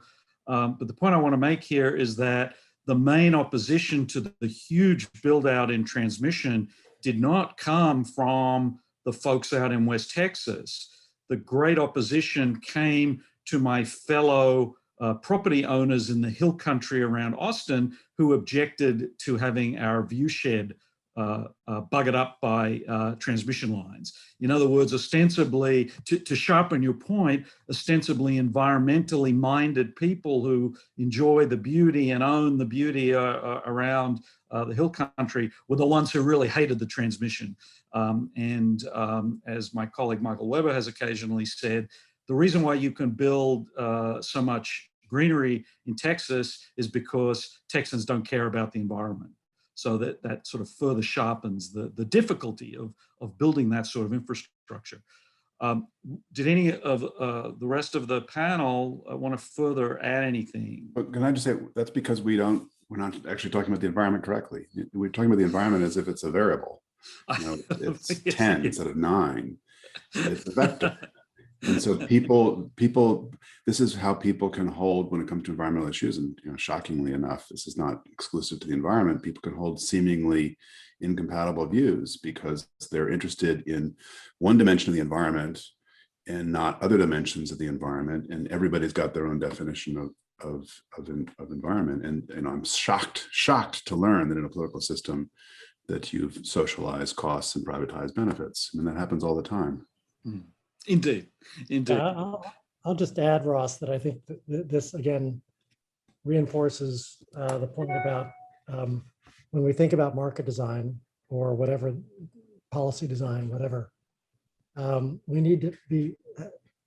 we should take deep pause at anything that basically says, look, we're going to commit consumers and taxpayers and local communities for the next 25 years to the set of solutions that seem apparent to us today. Because in addition to the technical uncertainty and the economic uncertainty, there's the social uncertainty that David mentions. And we should be prioritizing adaptability. not just adaptability from a resilience perspective, but adaptability in the face of the profound uncertainty that we face as to what's going to take us to where we want to go. Fair enough. I would like to turn to Peter Crampton. Peter, I think you had a specific comment in relation to the current discussion, and you also have a substantive point. So I'd like you to share the specific point, and there might be a couple of more specific points that come up from that, and then I'll ask you to bring us to the next topic. Peter. Good. Thank you very much. So I'm Peter Crampton. I'm a professor at the University of Cologne and University of Maryland, and also the former vice chair of the ERCOT board. But on February 24th, I resigned from that position at the request of the governor. So my point is actually to David, who actually happens to be a neighbor. I'm sitting in Delmar right now, rather than Cologne. And I want to agree with you and disagree with you. I agree that carbon pricing has a poor track record around the world, but the world has an even worse record on the lead alternatives of mandates and subsidies. Much of the failure to date with carbon pricing is that it's not taken the politics and the behavioral economics properly into account. So I agree with you again on that point, that the politics is of great importance, and everything we know about behavioral economics is of great importance as well.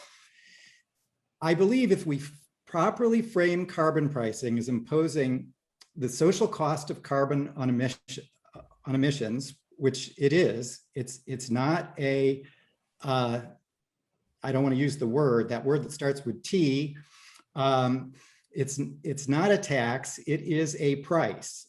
Just like we don't pay the water tax for our water, we pay a water bill. And that cost of water reflects the social cost of use to a large extent. So that's sort of point one. Point two, we need to properly address equity. Again, I completely agree with you that equity is hugely important. People care about it. And this can be done with, for example, a carbon dividend.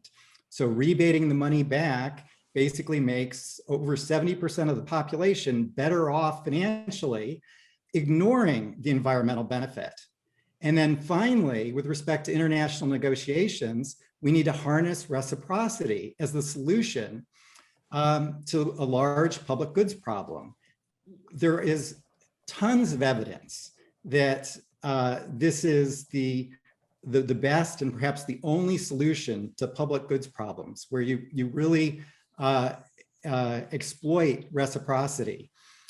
Doing all those, I think it actually works. And just as a thought experiment, instead of using the UN, which is basically looks at consensus, a unanimous agreement of all countries, including Saudi Arabia, instead of using that process, but instead having the world leaders of the US, the EU, and China come together and agree on a carbon price path, starting at whatever number and going up until the goal is, it seems to be on track. To me, and that's a reciprocal agreement, I will if you will, and if you won't, that's no problem. We'll collect the carbon revenues on your behalf, okay, which is the carbon border adjustments. So everybody is really induced to do this, and we only need 3 political bodies to agree, not unanimous consent. So then I think that really transformed things, and you may say that that's hopeless, but I would say it is even more hopeless to optimally adjust mandates and subsidies to ideally influence the trillions of decisions that people make each day that have a carbon impact. I'd like to invite the panelists to comment on that, but before I do, I would like to challenge one point. Peter, you said that water pricing reflected costs. My understanding is that essentially everywhere on Earth, water is significant, to the extent that it's priced, it's significantly underpriced compared to the environmental effects, the social value, and so forth. It is typically charged at apparent extraction costs as opposed to value. It would seem to me that that difference is entirely the same as failing to price carbon. So I don't find your comment particularly persuasive by analogizing with water. Oh, yeah, maybe water is not the best example, but especially if you're sitting in Australia or California, where actually, I actually think that in most places of the world, the price that we pay for water, it is reflective of cost.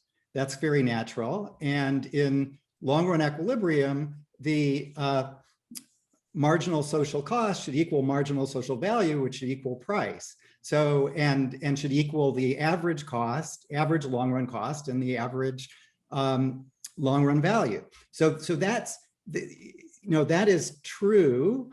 But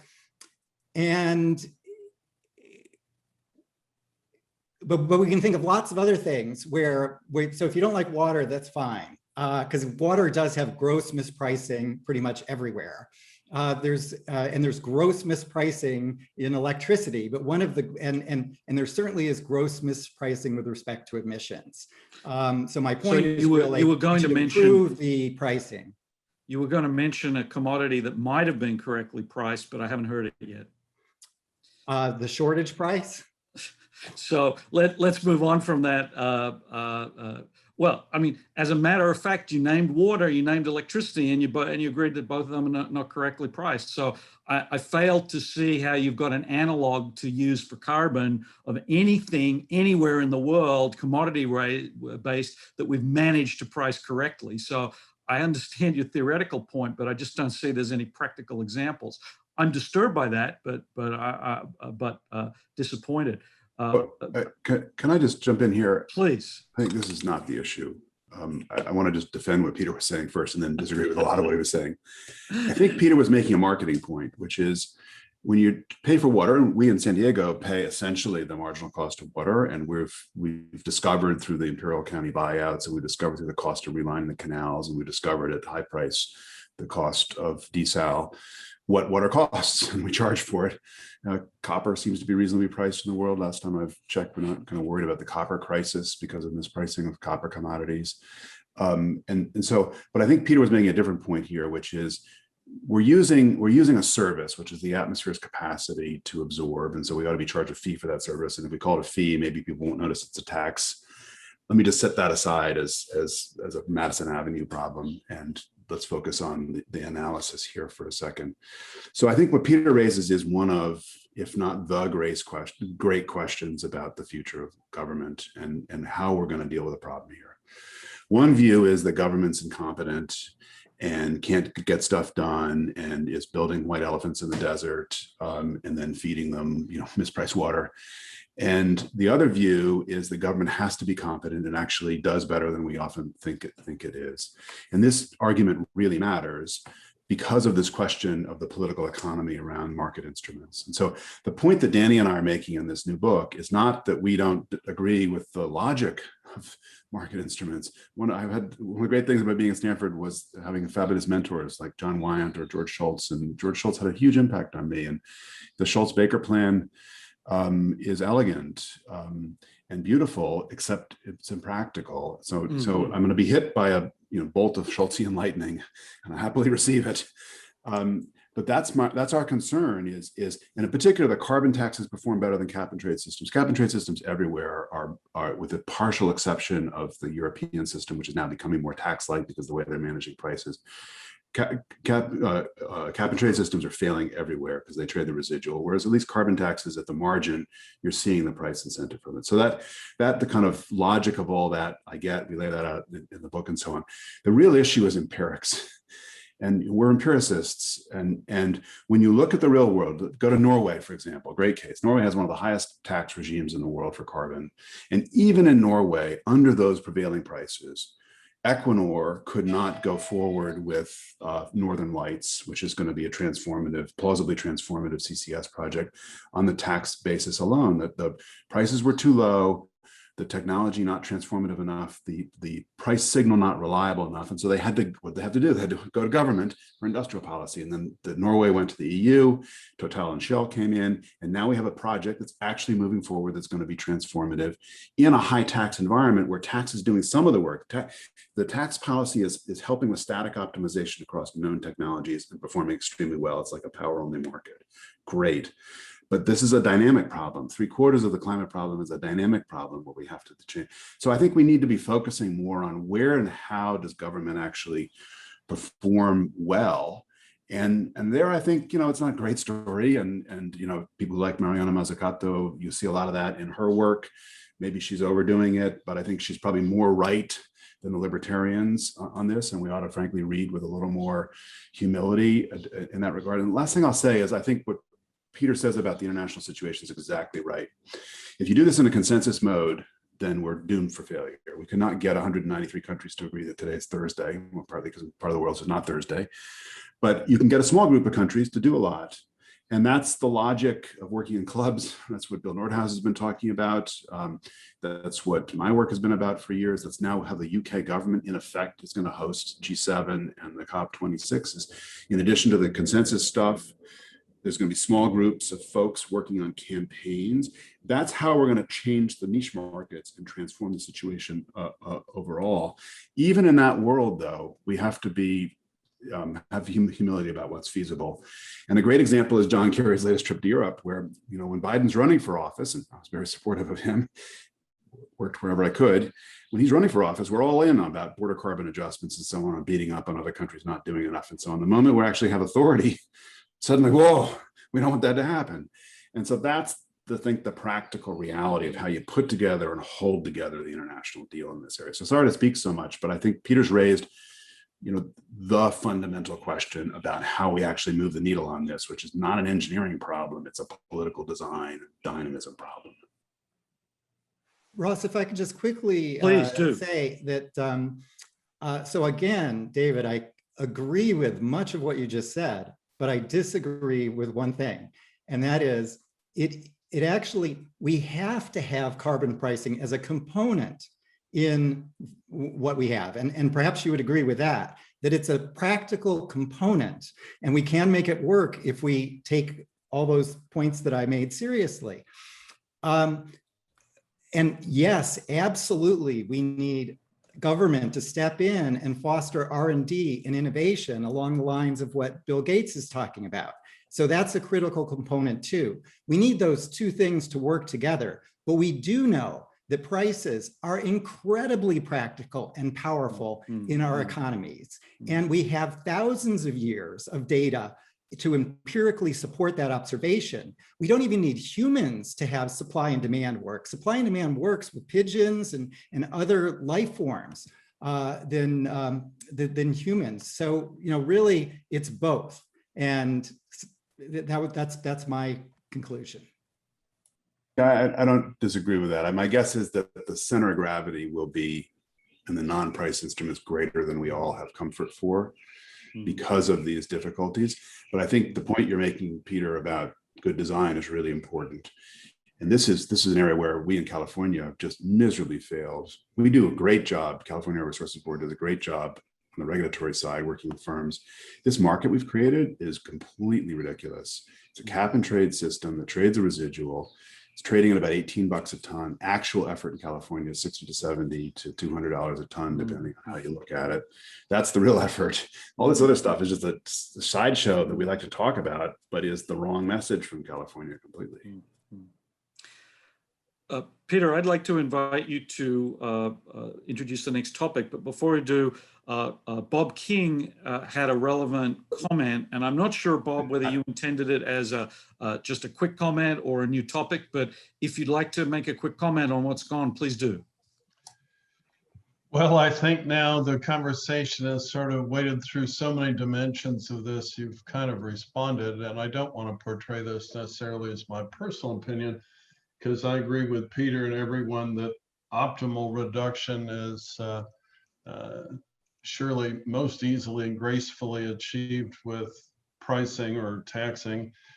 But from perspective of an advocate and lobbyist and someone involved in the process, I think most of my colleagues agree that we just can't put all our eggs in the tax bucket. It's just so hard to achieve, and it's such a big goal that we have had successes with efficiency portfolio standards, renewable portfolio standards. And, you know, Dave Freeman used to make the point that other kinds of emissions, we simply put mandates on reducing, and that just simply picking a mandate for what we have to achieve by when and letting industry sort of work through what it takes to get there may be a format that people are used to. And there's not a direct budget associated with it. You just say, we all agree we have to get down to this by then. And certainly that's a political trade-off, the timeline and so on. And, you know, do we get to net zero or nearly net zero, I think, as Michael said. But from a practical point of view, I guess I would endorse continuing to try for carbon taxing, but I wouldn't hold off on lots of other pieces that we know how to do and we've done and have experience with. Thanks, Bob. Did anyone, Mike, please? Yeah, I mean, I guess I'm going to agree with David's points that, you know, it's a problem of lanes in a way, right? So the George Schultzes of the world who want to address all of these problems through markets, you know, addressing the issues of equity and the pace of the transformation that's needed, that would be a disaster. The you know, the sort of the green advocates or some of the green advocates idea that markets are not going to accomplish what they want and so need to be replaced with policy would also be a disaster. You know, I'd be interested in David's or others' views of this, but I mean, I think that this repeatedly comes down to a question of the tension between the politics of socializing the costs of what's going to be necessary through things like government guaranteed long-term contracts for commercial technologies, especially to address equity concerns, versus making the information available to consumers needed to exploit the opportunity to dramatically reduce the costs of what's going to be needed. And I think, you know, David or Peter's points about marginal cost pricing, whether or not we pursue, I think it's important to put a price on carbon. I think placing any significant number of our chips on the idea that that is going to be the difference maker is naive for a number of reasons, including the politics, but it will never drive the pace of change that we need. It leaves aside entirely the question of equity and consumer protection, that issues that certainly came to the fore in a dramatic fashion in February in Texas. And, you know, so there are lanes here. Letting regulation and governance interfere unnecessarily with marginal cost price signals would be a tragedy. But ignoring a much larger role than we've seen over the past 10, 15 years in the US for governance and regulation and what we like to refer to as complementary policies, like renewable portfolio standards, like energy efficiency, deep energy efficiency retrofit programs, especially targeted at vulnerable communities, that would also be a disaster.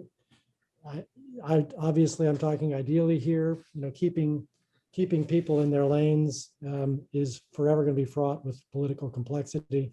We're actually witnessing the absurdity now of the Texas legislature actually going beyond anything that has ever been implemented in PJM and ISO New England in terms of mandates for weatherization. On the myth that PJM and ISO New England have achieved whatever they've achieved on weatherization through mandates, which they did not. They have achieved that, as Manu Asthana testified before Congress, through exactly the same sort of scarcity pricing signals and incentives that the ERCOT market was meant to rely on. The differences between the two markets is almost entirely in the particulars of their governance structures and in the amount of and effectiveness of regulation. So, I recognize that keeping people in their lanes, even in Texas, is not always going to be very easy, but I do think it's a question of lanes. Thanks, Mike. John, did you have something to add to that? Yes, sir. So I very much like the direction of this conversation. I'm going to rely on the thread going back to Peter for bringing up kind of adjusted social cost of carbon, including equity and reciprocity. But I would like to start with a pretty stark starting point. When I was young and foolish, I spent a lot of time wandering around the climate negotiation sessions known as the COPs, or Conference of Parties. And what I observed walking the floor was everybody from a developed country was interested in efficiency and market solutions, although Europeans probably more of a cost effectiveness than a cost benefit approach. Everybody from any developing country was more interested in equity. This, you may find surprising, started with a instinct that we're still owed reparations for colonialism. But in the here and now, one thing you have to remember about pricing and market solutions from Econ 1 or 101 is the Pareto principle. If you pursue the optimality conditions, you are in a position of making a lot of people better off and the aggregate of people better off and no one worse off. But that actually requires something economists coin, but sometimes forget about it. That is side payments to be made, that there will be compensating ones to compensate the losers. And I can tell you when people from developing countries told the developing country things not to worry because we will give you financial assistance, we'll pay for emission reductions. I call this the massive fuck you, the check's not in the mail and it never has been phenomenon. So I think we need to keep that in mind. One other example, but I think the idea of pricing and costing principles being a major element of what we do alongside a broader conception of equity and using reciprocity as a tool, both inside country. I could go on about the case of the US and even California, reciprocity between the air pollution people and the climate people and the equity people and whatnot. But I won't do that. I'll just close with one other, to me, poignant example. I, about 4 or 5 years ago, invited Arthur Runge-Metzger, then the negotiator for the bloc of European Union countries in the COPs.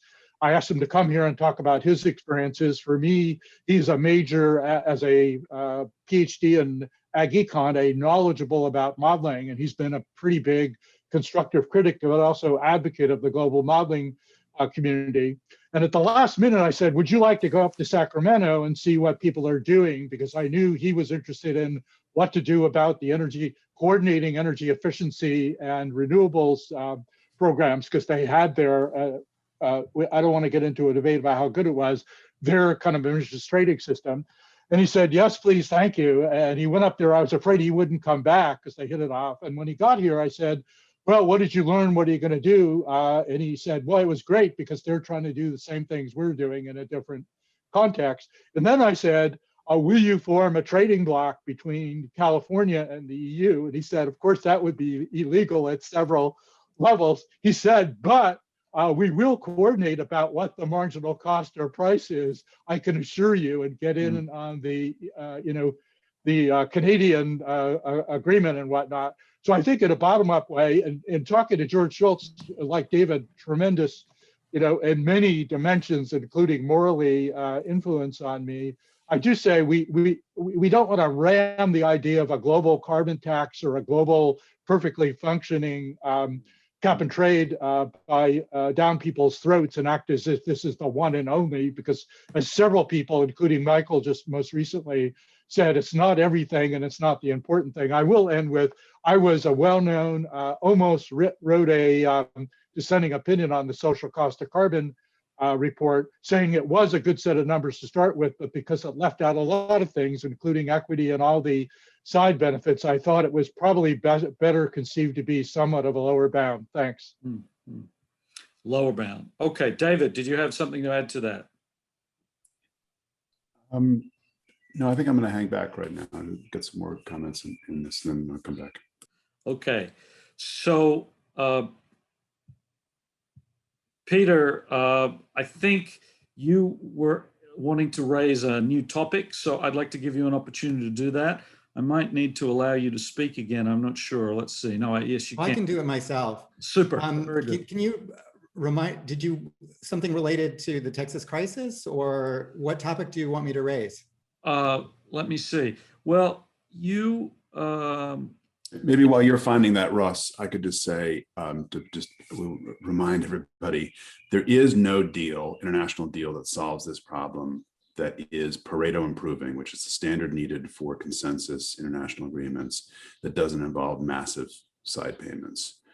Side payments, either positive payments or border carbon adjustments and negative side payments.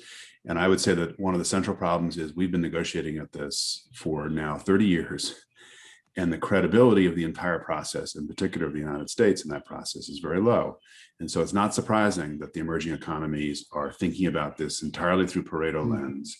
And they are, because they don't believe in the side payments, they are thinking about this entirely through internal logic. And that's what the Chinese net zero by 2060 plan is. That's what the Indian, when they announce their bold plan, that's what it'll be.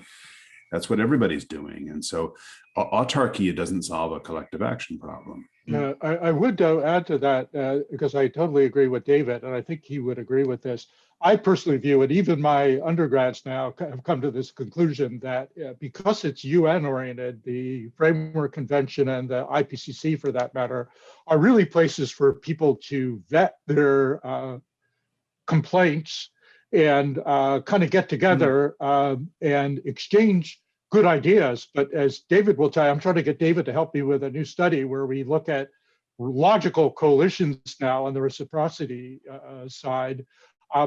But what I see coming out of that, just organically, is these coalitions. Some of you know there was quite a bit of an analytic backup to the high-level Xi-Obama interactions that led to their joint communique, which led into Paris and whatnot. And we see that going on. This is, in my mind, a very David Victor kind of approach to this. And maybe we'll give our mutual friend, Bill Nerdhouse, the club, the economist way of putting the broader and more pragmatic framing that David has put on this through a lot of his work historically, going back to when he was a grad student, when I first learned about him at IASA. Well, can I just say the first time we proposed these small group approaches, so this was a series of papers, initially one in Nature in the early 1990s, and then I wrote this kind of snarky book about why Kyoto was never going to work. And then Bill was doing this stuff in clubs and so on. People were just horrified. They thought we had just gone to another planet and blown ourselves up. And I don't understand why. I mean, I understand why they were horrified, because everyone would like to believe this is a kind of giant kumbaya globalist treaty problem. But when you just look at the logic of it, it's a handful of countries that really matter, that create the seed markets. And from there, you build, you deepen and then broaden, as opposed to, being a mile wide and an inch deep. Yeah, I believe, David and others, that the current state of the world is 45% of global emissions now come from two countries named US and China. And if you add a few more, you get quite a bit of coverage just to support what. To what extent is the acute problems of pollution in China really driving why they care about this, rather than really much caring about carbon? And does that have anything to say about whether or not the US is going to take this seriously? Well, it's great that they care about acute problems, because they're highly correlated, not perfectly correlated, but highly correlated. Fair enough. Yeah. So, and there's a team of us at Cicero in Norway that did this work on black carbon and methane, showing that for these high intensity pollutants, that an even smaller group of countries can make a big difference. And the beautiful thing about black carbon from a political point of view is it causes a huge amount of harm. And so even if countries don't care about the warming impacts as much, they care about the immediate impacts. And so you can put together a coalition that's anchored in near term. The NPV of the benefits, if you like, is much higher. And so the coalition hangs together better. By the way, John and I were just buying time for you, Ross, to find other questions. Sure. But my point then was, since the US does not have an acute problem with pollution really anymore, perhaps it used to, is that part of the problem with getting the US on board? Part of the problem with getting the US on board is that one party, there's a lot of problems. The benefits are long-term, mostly in other countries. The costs are near-term, mostly here. Problems like that tend not to produce immediate solutions. But we also have a problem that one party is imploding in a country whose political structure requires two functional parties. And one party, when you look at the polling data, very clearly a large fraction of that party, all their views about this stuff are conditioned on party ID, such that when something like a wildfire comes through and you ask Republicans in California, does that make you more likely to support climate policy? The answer is no. So you ask Democrats, they say, yes, even more so, because now we can kind of see that literally everything's burned to the ground. So that problem is really deep in the country and is the problem that we need to be working on. But that maybe a carbon tax is not going to fix that problem. Point well taken. Peter Crampton, I did, looking again at your notes, I did not see actually a separated substantive thing. So unless you have a specific separate substantive topic that you want to raise, I'd like to move on to the next couple of topics. Is that okay, Peter? Sure, that's fine. If I could just say please. 2 sentences, and that is that absolutely, I believe, as Janet Yellen believes too, that meaningful progress in addressing climate change will not happen without a significant carbon price, that it's just going to absolutely be essential. So it's not just a component, it's a very important component. But I also agree with everyone else that things like standards are incredibly important for energy efficiency and the like, are incredibly important too, because they address another market failure, which is important. And George Schultz would agree with that as well. And then finally, innovation is another area where government can support R&D, which is addressing a third market failure. So we've got 3 market failures going on. All 3 need to be addressed. And so it is multiple lanes, and we have to have those lanes. So basically I agree with everybody. Okay. Well, can I just say, I'm really concerned about the innovation front. So the $2.2 trillion infrastructure, I won't call it a plan, kind of a hopey-feely thing right now. Depending on how you do the numbers, 1.3% of that money is what we would recognize as energy, low carbon energy R&D. So $2.2 trillion is a big number. 1.3% of that is a small number. And I think we're all going to be learning. Nobody knows what's in the real infrastructure plan because it's by design kind of bowing on all directions. But we need to pay attention to the long term here. Super. So with that, first of all, I'd like to acknowledge a comment that Gulben Zakeri made regarding green methane being a possibility to enable us to continue using the infrastructure. I also mentioned that I understand that you can even inject some hydrogen into existing natural gas infrastructure without changing it too much. Gulben, did you have anything to add to that, or was just that particular point? And I think I probably need to enable you to speak, so let me do that.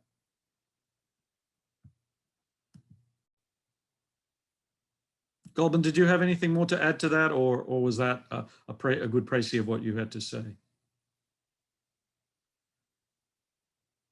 Hearing nothing, I will move on.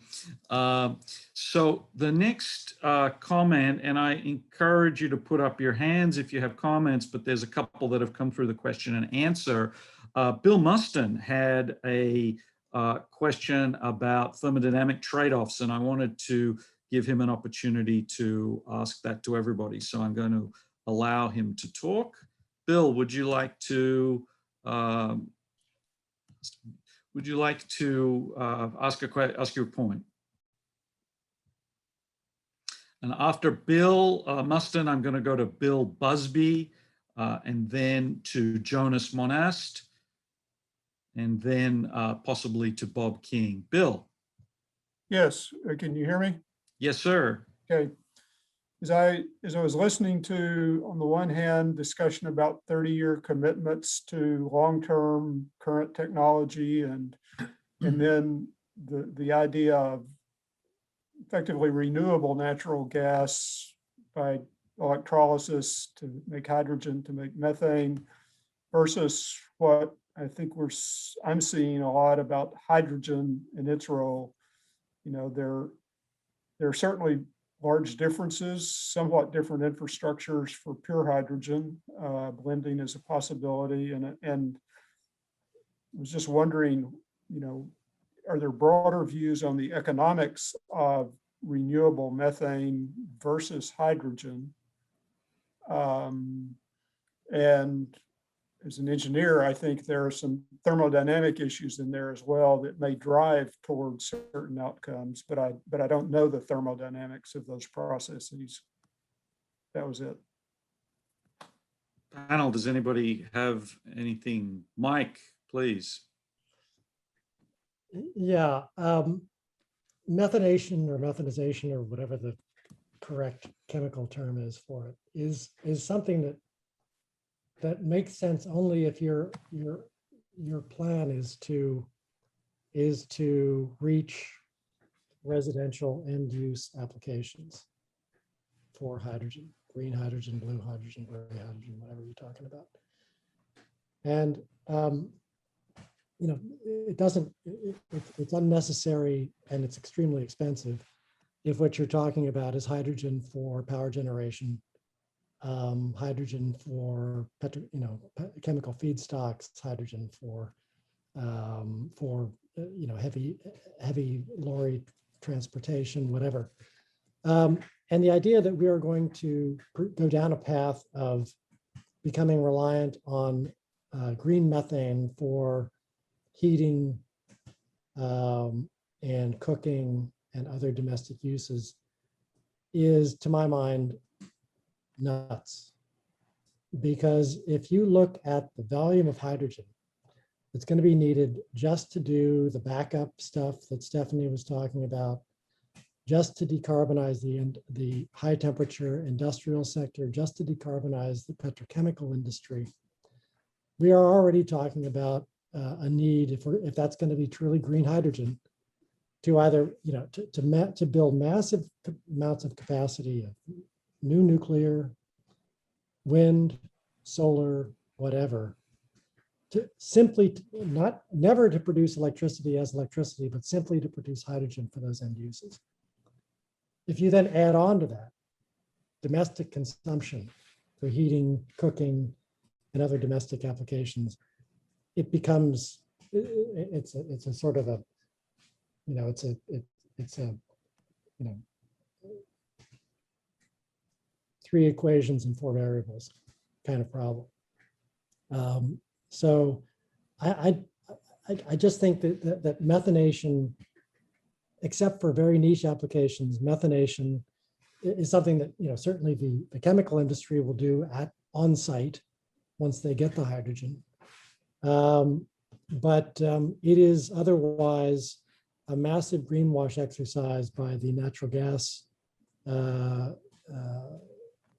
distribution industry, utility industry. And I think it makes no sense as a broader strategy for decarbonizing the economy.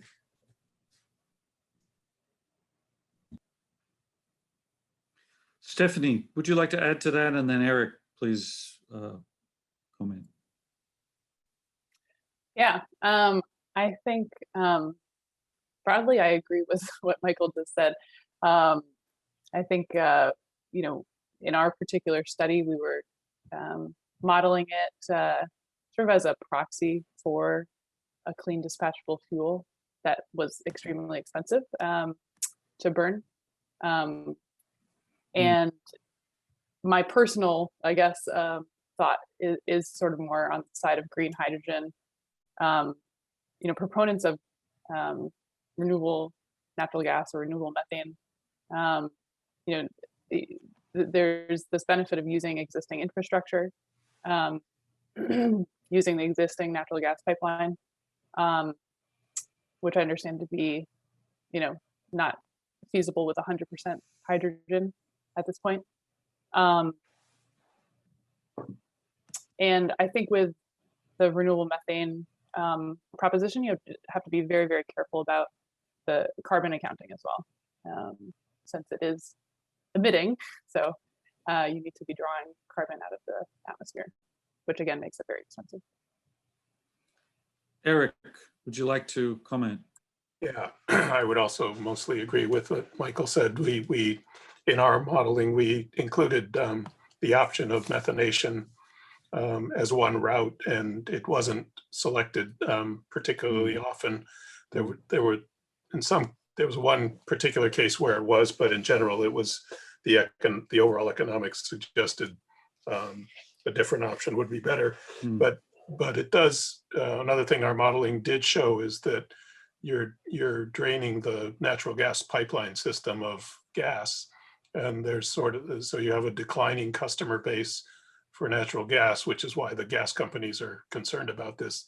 And you may have quite a bit of stranded gas distribution infrastructure if some other option isn't there.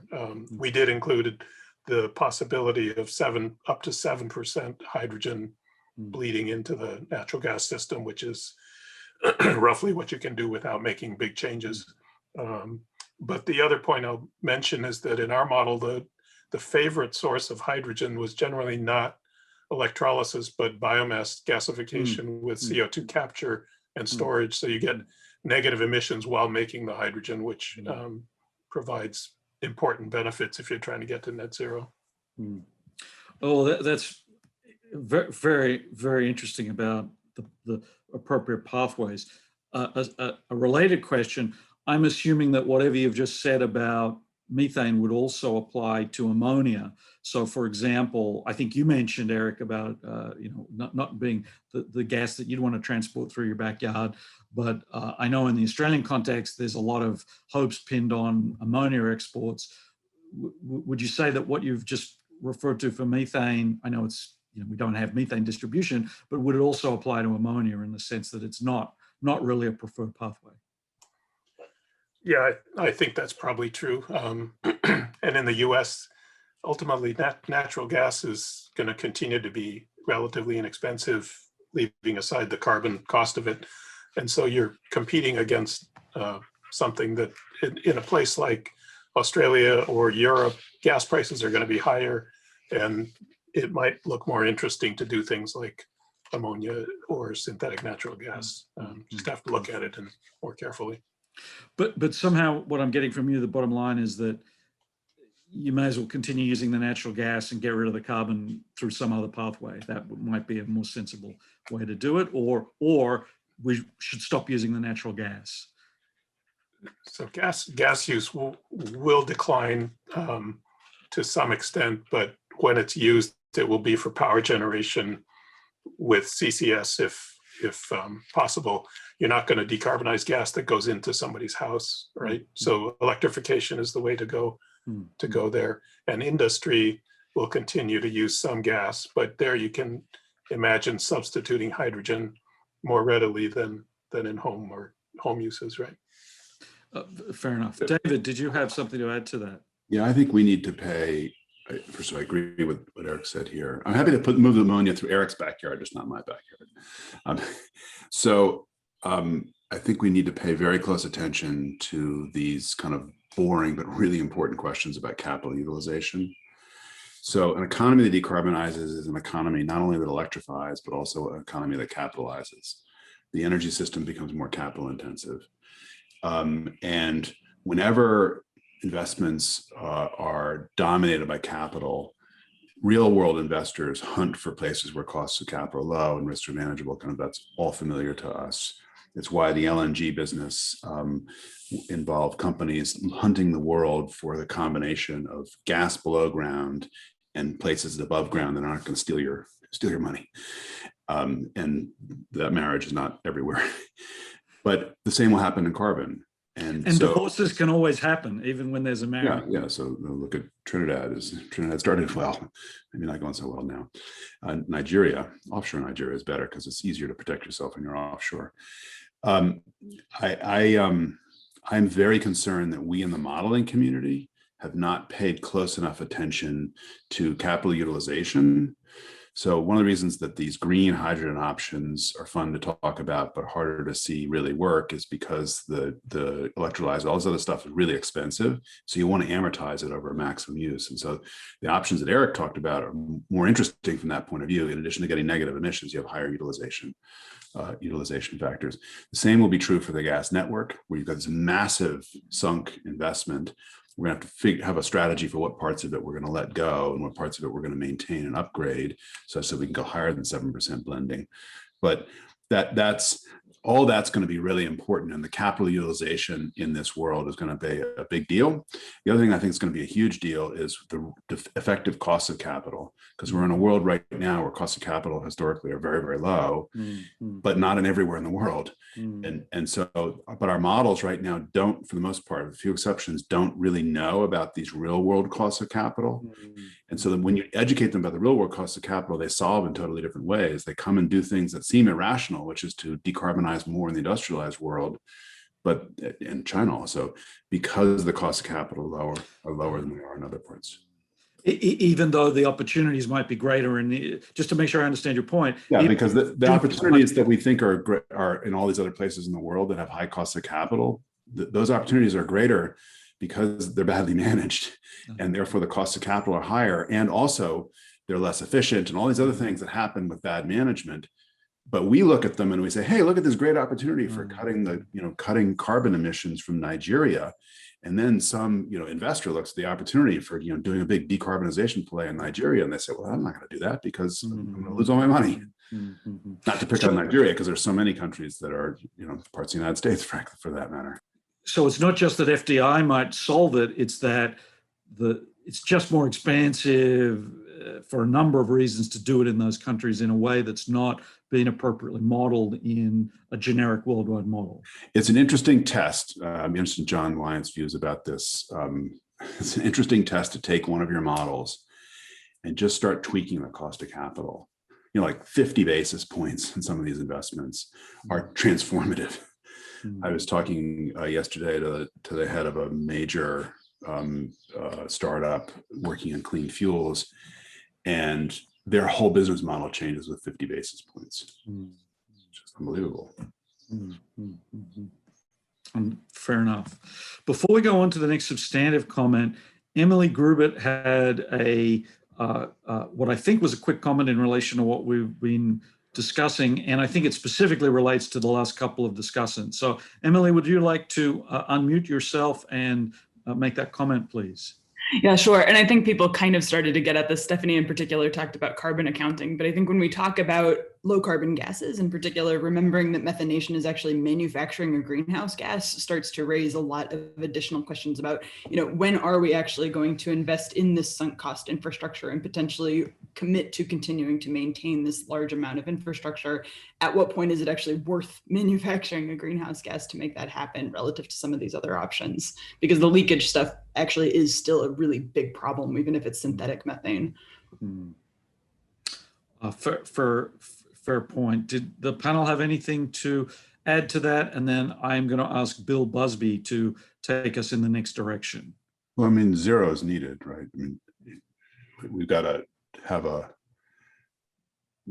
methane handling system that does zero in terms of emissions. But I think we've actually made a lot of progress there. And I don't know if others have views about that.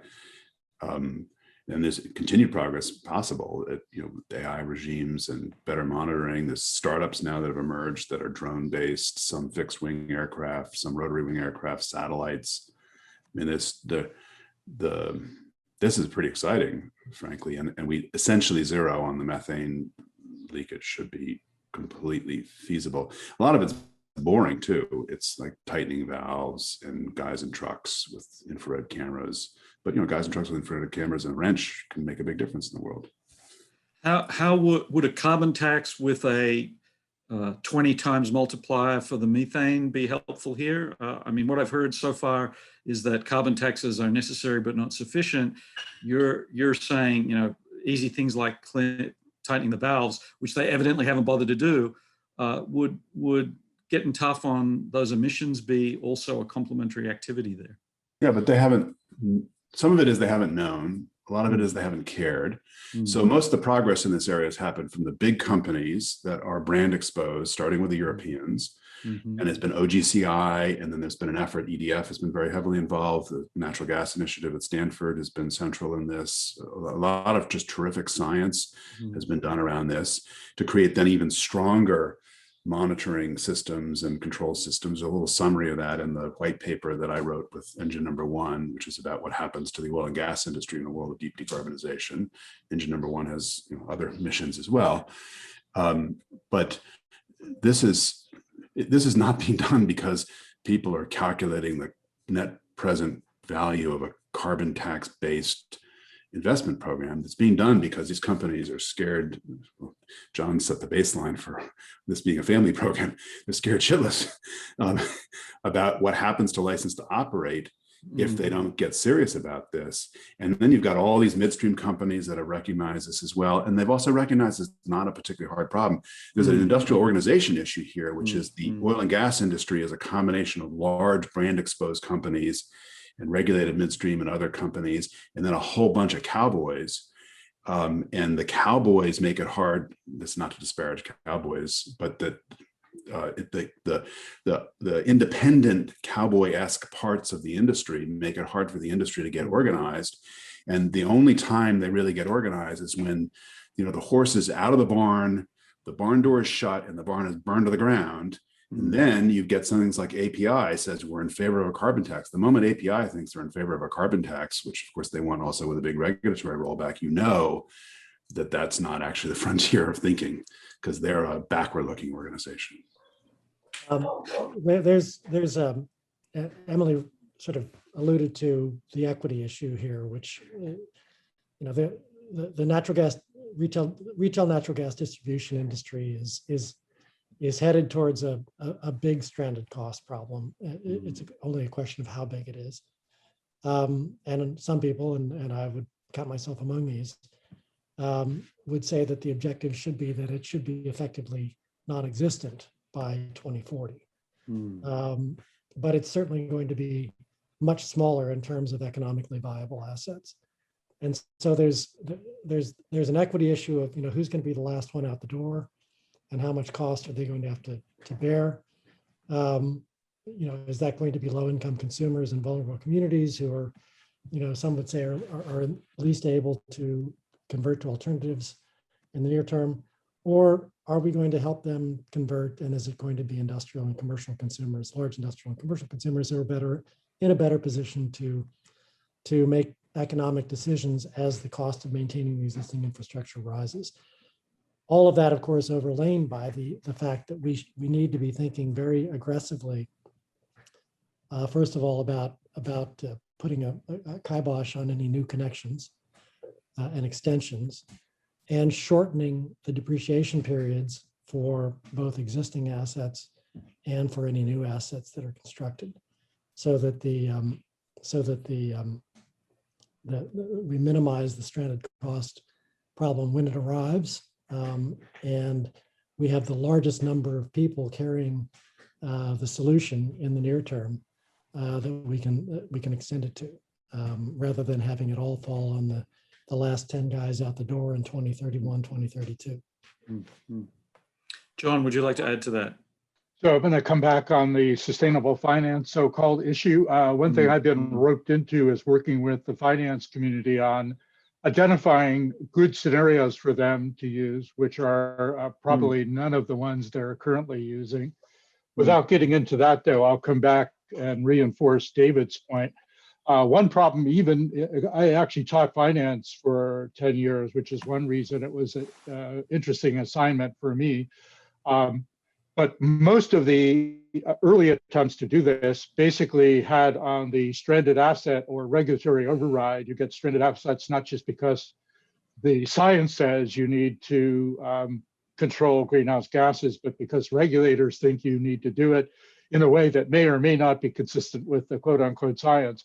But one thing that's really hampered that is it's so aggregate, it's in David's terms, almost meaningless, because you have the global mix of global or national mix of fossil versus renewables.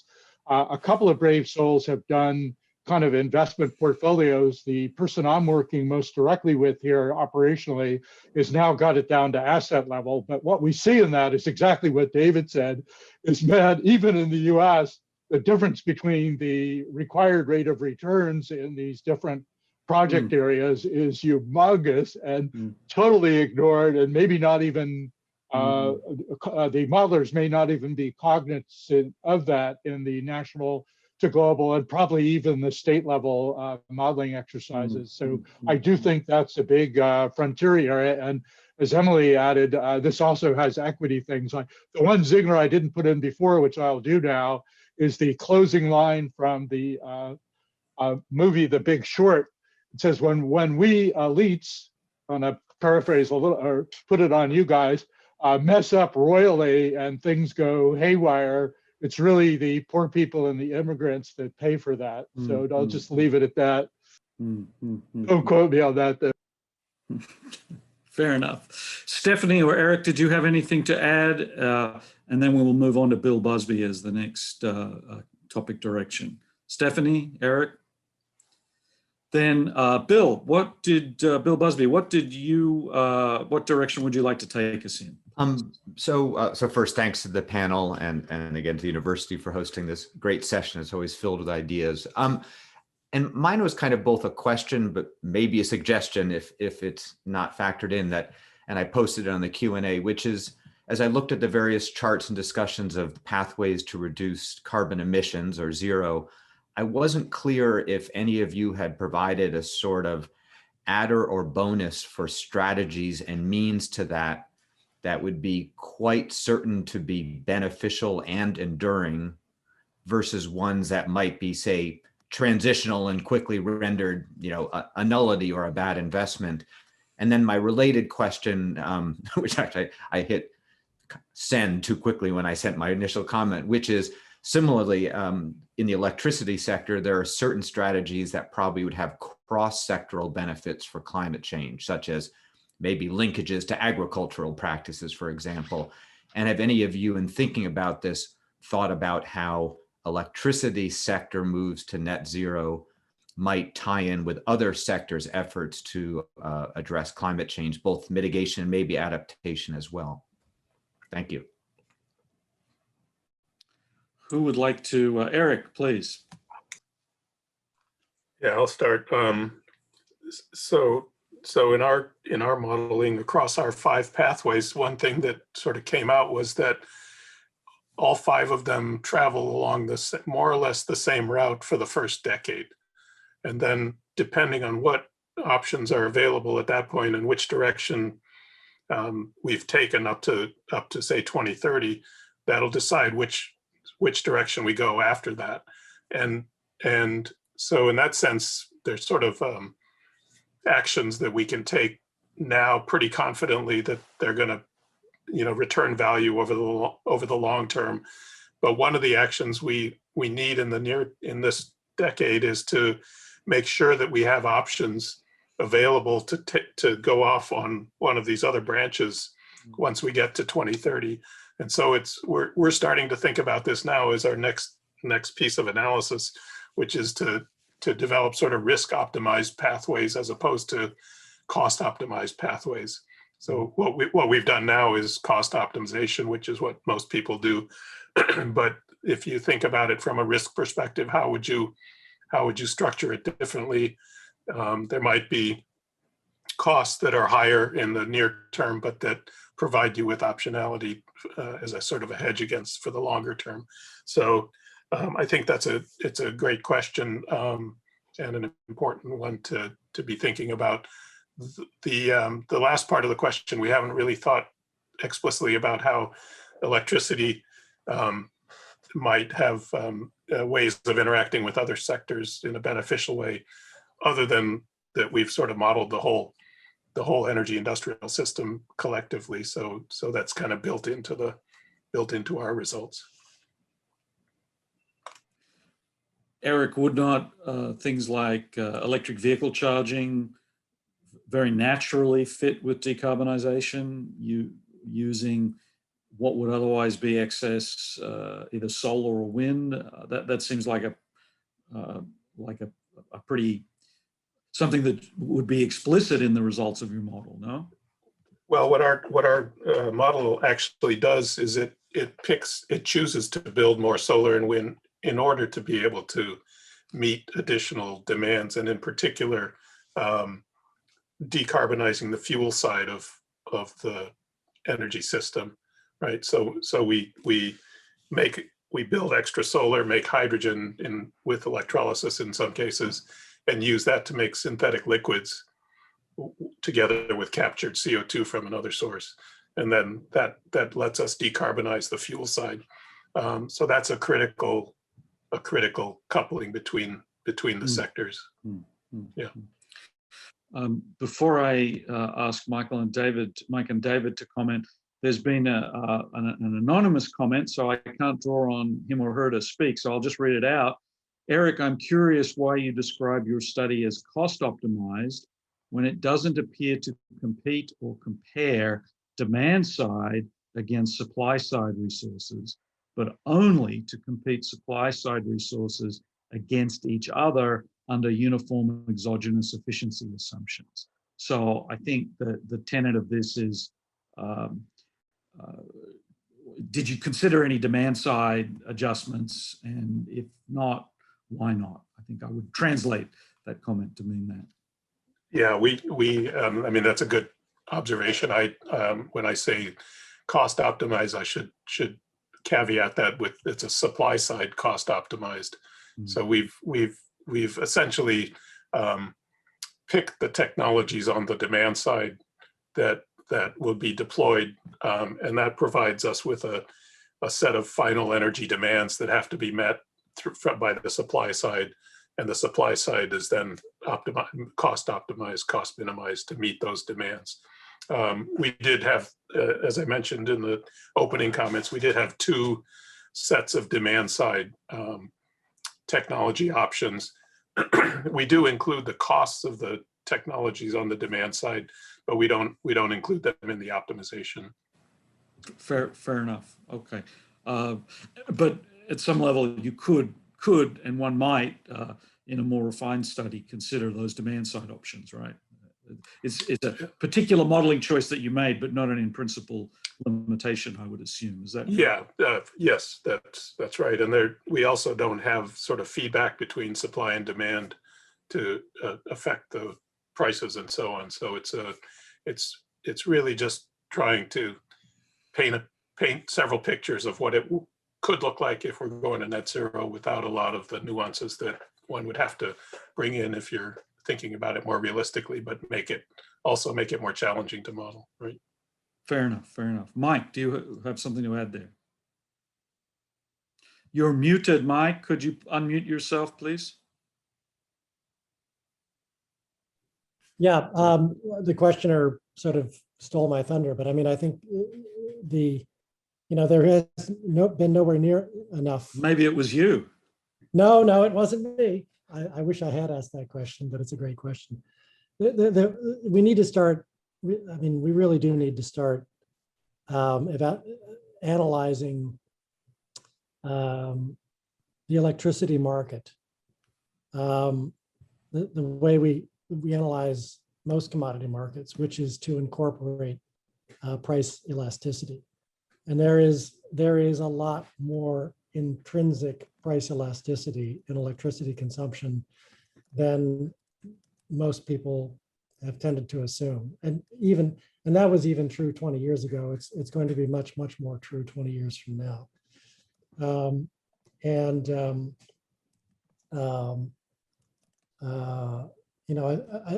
I've yet, so far, and I would include the Roadmap 2050 study that we did when I was at European Climate Foundation 11 years ago in this as well, is as what Eric just described, the best we seem to be able to do is to make static assumptions about how much of this there will be, and then optimize supply around that.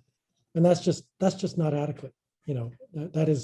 That's leaving, in most cases, enormous amount of value on the table.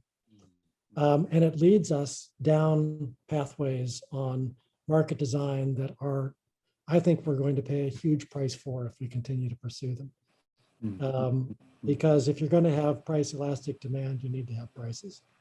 And if you've got other concerns about equity or vulnerable communities or whatever, deal with that through separate programs.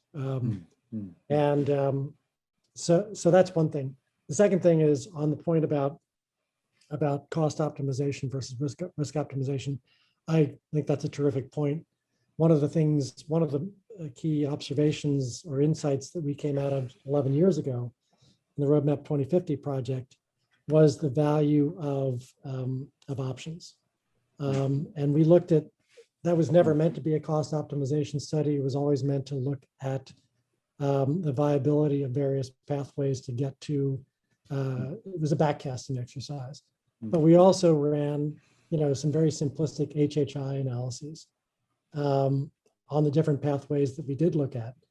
And we attempted to, of course, to properly address, non-risk correlated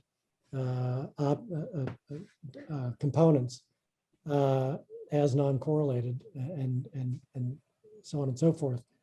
And I think one of the insights we came out with was that it was actually probably more important to maximize optionality than it was to optimize cost.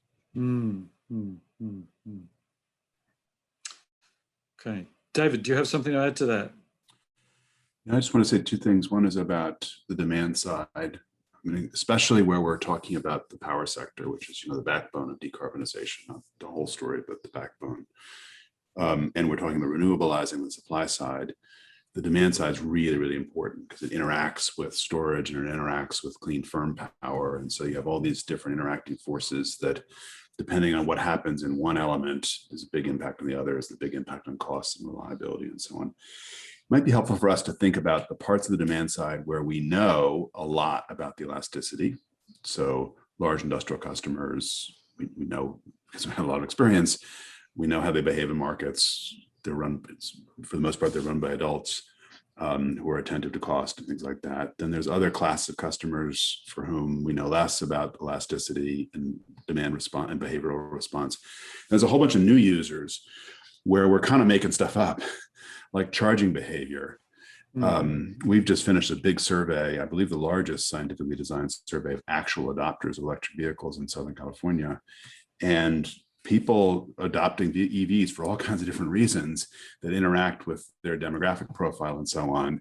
And that has a big impact on charging behavior. And yet we make a whole bunch of assumptions about when people are going to charge and how price responsive they are to charging. Turns out that in a lot of places, especially workplace charging, the more important than prices is the parking rules. So we ought to, get really focused on parking rules. So I'm just concerned, I guess my first comment is, the demand side of this, we tend to set aside a lot in these studies, which I totally get. I'm all in for tractability.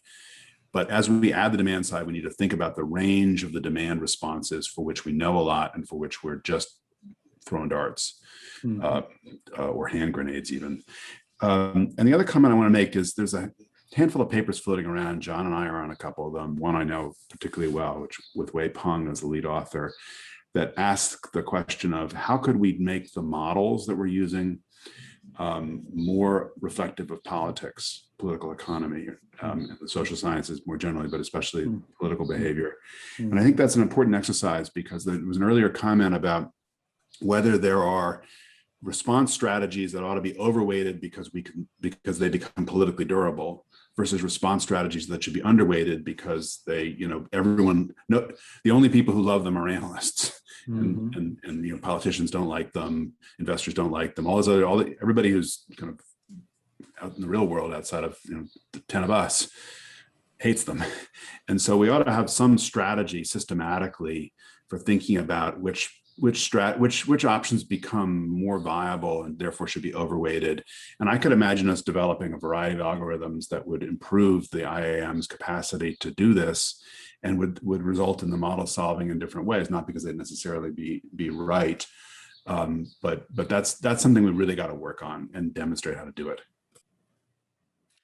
That would also give us some more perspective into the ill-posedness of these models, or the ill-conditionedness of the models, right? How sensitive they are to those various assumptions, right? Somewhat indirectly, though, perhaps. John, would you like to add to that? So totally agree with all this, but I would say there's a range of possible ways to improve the state of the art. The EMF 37 study is just one of several examples. There's a big project, I'm not sure if David's involved in this one, called EDITS, which is supported by Japanese people, run through the International Institute for Applied Systems Analysis. Sorry for being tongue-tied.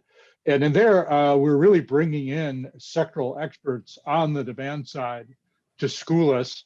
And they have identified many behavioral technology, behavioral, business model, regulatory, even zoning things that could be helpful. Now, it isn't desirable, possible, and maybe not even desirable to bring all the detail in.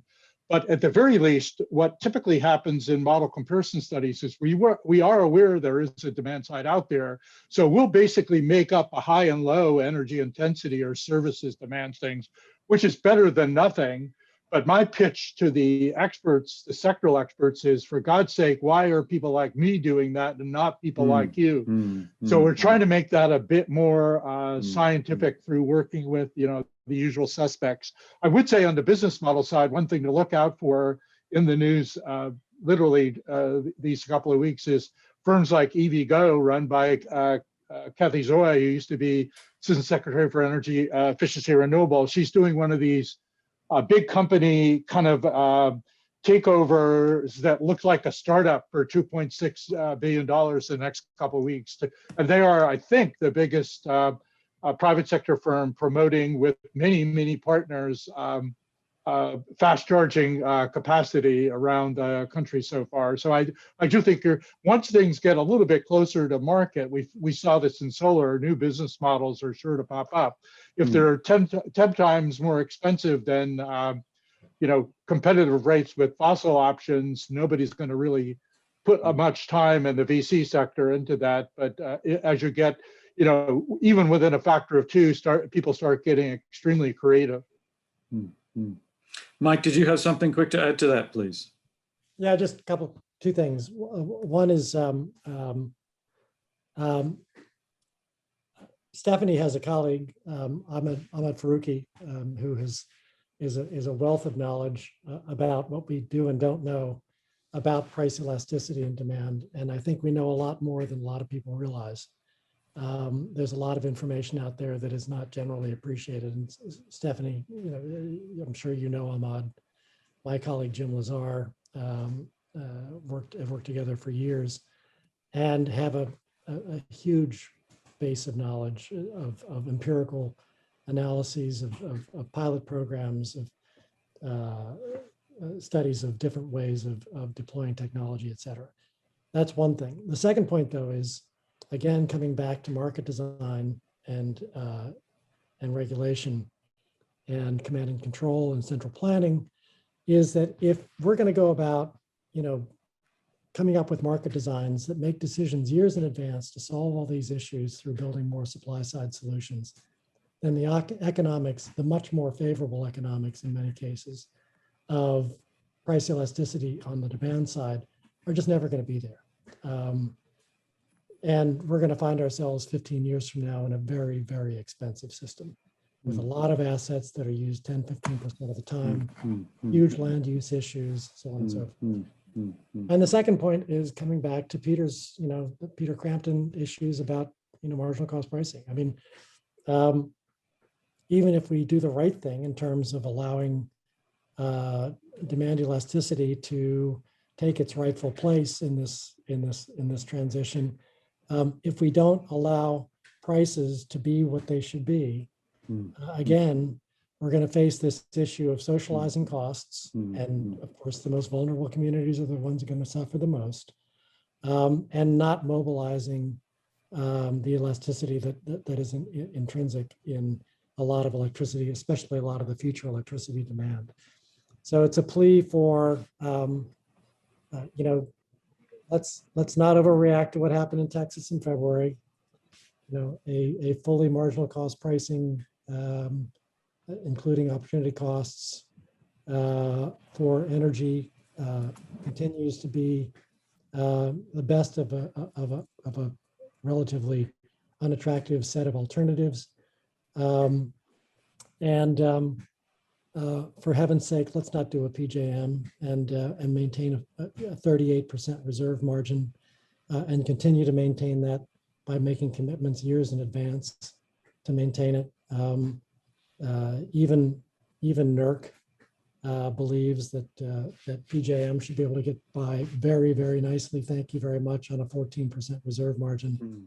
So, the demand side is there. It's cheap up to a point, but if we piss away the opportunity to use it, we're just whistling Dixie. Thank you for that insight. I'm certainly committed to demand side being an extremely large part of the decarbonization. I think we've got time for one more question, although we will probably run a little bit past 45 to complete it. I think it'll be fairly quick. I'm going to call on Jonas Monast. I will remind the panel that when I was first talking with you, at least one of the academics was concerned that how would we spend our time this morning.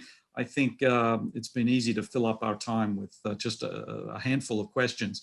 Jonas, could you ask your question, please? Yeah, sure. Thanks, Ross. And thanks for organizing this conference again this year. The last time I left the state, it was to attend your conference last year. So it's nice to see some familiar faces, even though on a computer screen. I wanted to ask the panelists to say a little bit more about the cold, dark, and still problem. I think, Michael, you mentioned this. So I'm in North Carolina. A lot of my work focuses on the Southeast, where we have vertically integrated utilities, rate regulated, of course. In our part of the country, like in many parts of the country, coal is retiring. The IOUs have financial incentives to replace the coal with natural gas and minimize electricity imports, which, of course, there's a concern about emissions, but also either locking in path dependency for the next 3 decades or stranded assets. We're shifting from summer peaking to winter peaking, surprisingly, as I understand it, partly because of heat pumps for heat.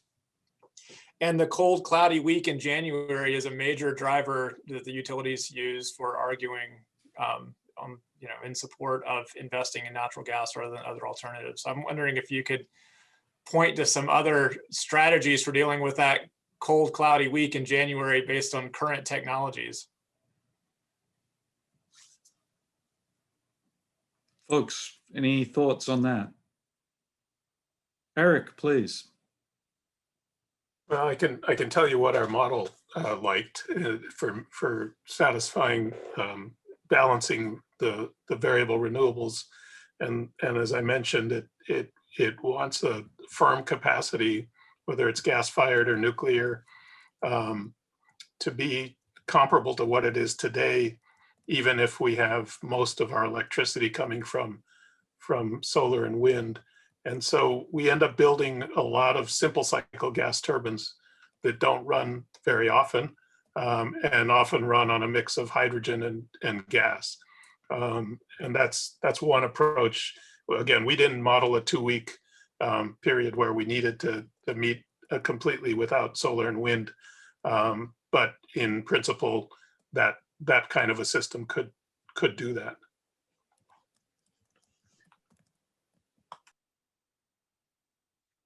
Mike. Yeah, hard to add too much to what Eric's folks have done and Stephanie as well. But, certainly, again, demand response can play a role. Just because it's cold and dark and still doesn't mean that you're going to be maxing out demand 24 hours a day. So you can, being able to preheat buildings, or in the case of a summer event, pre-cool buildings that are efficient enough to be able to use that to remain habitable for up to a couple of days at a time is an important piece of it. Hydrogen is probably an important piece of it, but there are alternatives to hydrogen. In theory, flow batteries, if they ever become commercially available. I don't see nuclear playing a big role other than as being yet one other source of energy to produce hydrogen. The EDF loves to make a big show of saying that their nuclear fleet is flexible. Well, technically, any nuclear plant is flexible if you want to pay for the shortened component lives and the higher outage rates that result from cycling a nuclear plant. Nuclear is part of the solution only in the sense that it could be a very good option for producing hydrogen for some percentage of the electricity supply. But I mean, I think those are, and then in places where it's where the topography allows for it, pump storage hydro. But that's the long duration energy storage piece that, storage alone shouldn't be the only solution. We need to make sure we tap into the demand side opportunities that there are.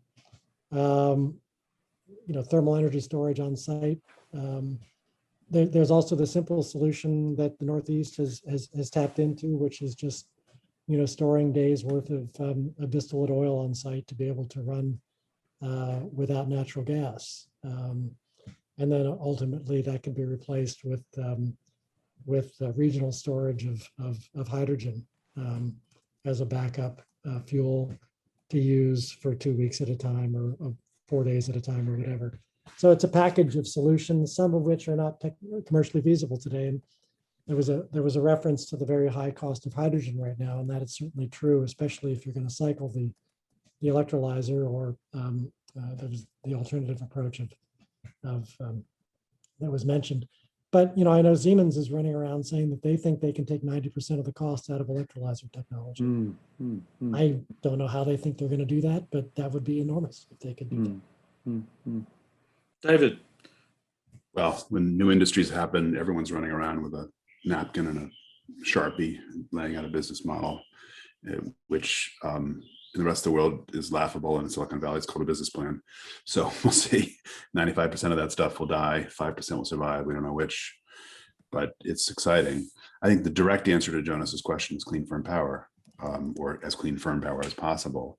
That's very clear from the modeling work. I put in the chat, there's a paper that, not surprisingly, because there's an overlap in the modeling groups, that looks at this question for hybrid renewables penetrations in California that came out, I think, last week in Issues in Science and Technology, that makes the same argument. I do think this is one of these areas where the almost religious nature of the decarbonization movement could come into a real train wreck with the practicality of keeping the lights on. Because right now, the way almost all of the American grid, and frankly, much of the global grid, but especially the American grid, provides these services, or plausibly in the near future would provide these services with a lot of renewables, is with gas, small gas turbines, or gas turbines with kind of 10-15% load factor. And the anti-gas movement, taken to its logical extreme, could really make it much, much harder to provide reliability. Either harder in the sense just possible, or you need a massive renewables overbuild, or you need a bunch of storage options that don't exist and frankly don't really give you the reliability when we're talking about several hundred hours potentially of cold dark.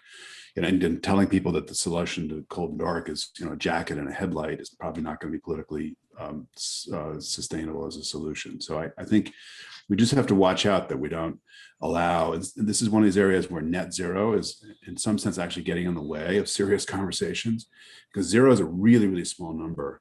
And so close to zero is just dramatically easier than zero.